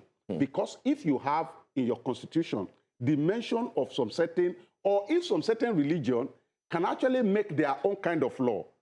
I don't know whether you get what I'm saying. If we have all of these things, then it has already put a question mark on the integrity of what we call ourselves, which is a secular nation. But having said that, I think this thing will come across to everybody as misplaced priority. Because if you want anybody to set agenda for Nigeria today, maybe the first thing the person will say is security. Maybe the second thing is how to actually close the gap between the haves and the have-not. Those are major issues. But does that take us away from regulating our religion? No. Let's first of all pay attention to what will unite us as a people. And we make our people see us as a serious-minded. I do not, again I say it, I do not see any sense in people praying on the street. In fact, we should not even get to a point where we have loudspeakers all around our communities. But nobody is talking about all of those ones because we are already consumed by what is extremely important, which is the issue of insecurity. We are consumed with poverty, and these are the things that we must lay emphasis on. I agree with you. I mean, we're also going too far for some of them when they go to the UK and they use the transit or whatever. They don't. But some actually, there was a video that was last year. Quiet, they wrote it there specifically, that private, quiet area, and she said, you know, she must sing. She must preach. She must shout. And of course, she got what your freedom stops where you're offending other people's sensibilities. Absolutely. If you're preventing them from plying the road because you have religious obligations to pray, then you're violating other people's rights. Because they have the right to move. If people want quiet in the bus and they don't want to hear your preaching, and there are people of other faiths there, then you're harassing them. Let's learn to be accommodated. That's my 10 cents. And the way we practice religion here, if some of us have not had maybe deep training, anyway, I at a point when I was a bit confused about our own practice of religion, I had to go take a course. It's called systematic theology. And you discover that most of the things we do are pure doctrines, and doctrines are makings of man. And I've said it repeatedly, that in the pursuit of God, Nigerians found religion. But in the exercise of religion, they have missed God. Because we place this, oh, if we don't do it this way, man, things will work. Without your religion today, things will actually work. And everybody that steals money in Nigeria today, that have stolen us to this point we are in, belongs to one faith or the other. In fact, I think we should even be praising the traditionalists, because you hardly see their list, or you hardly see their names on the list of corrupt officials. That's a big one. People go to church on Sunday to shout hallelujah, and on Monday they begin to turn book. They go on Friday to pray in the mosque, and early morning on Monday they are looking for how to steal Nigeria blind. Our politicians, what are we doing? If our politicians used to swear out of office by Ailala, Nigeria would be one of the most... You know, Ailala is from my place. They've gone to bribe Ailala now. Because that one is instant retributive justice. It's not a case of, it's not Chelu Kambia. All right. Thank you for joining us. It's instant. Okay, we have to wrap up, but before we wrap up, we're wrapping up. We have to wrap up. Oh, we have to get out. Yes, we have to get out. We have a special that we have to put out there. Should we put it on now, or do we get out first? No, we have to. Olive has a shout out. Don't tell me. No, she doesn't have a shout out. We have to go now. Thank you, Mr. Today would have Dr. been my daddy's birthday. May he's so... Happy birthday to my daddy here. Why do we have... my dad's birthday is August 15th. We are great We're two, we are connected in many, many ways. Mr. Dr. John. We'll see you tomorrow. Thank you for coming. Thank you, sir. See you tomorrow. Thanks for joining us. Bye.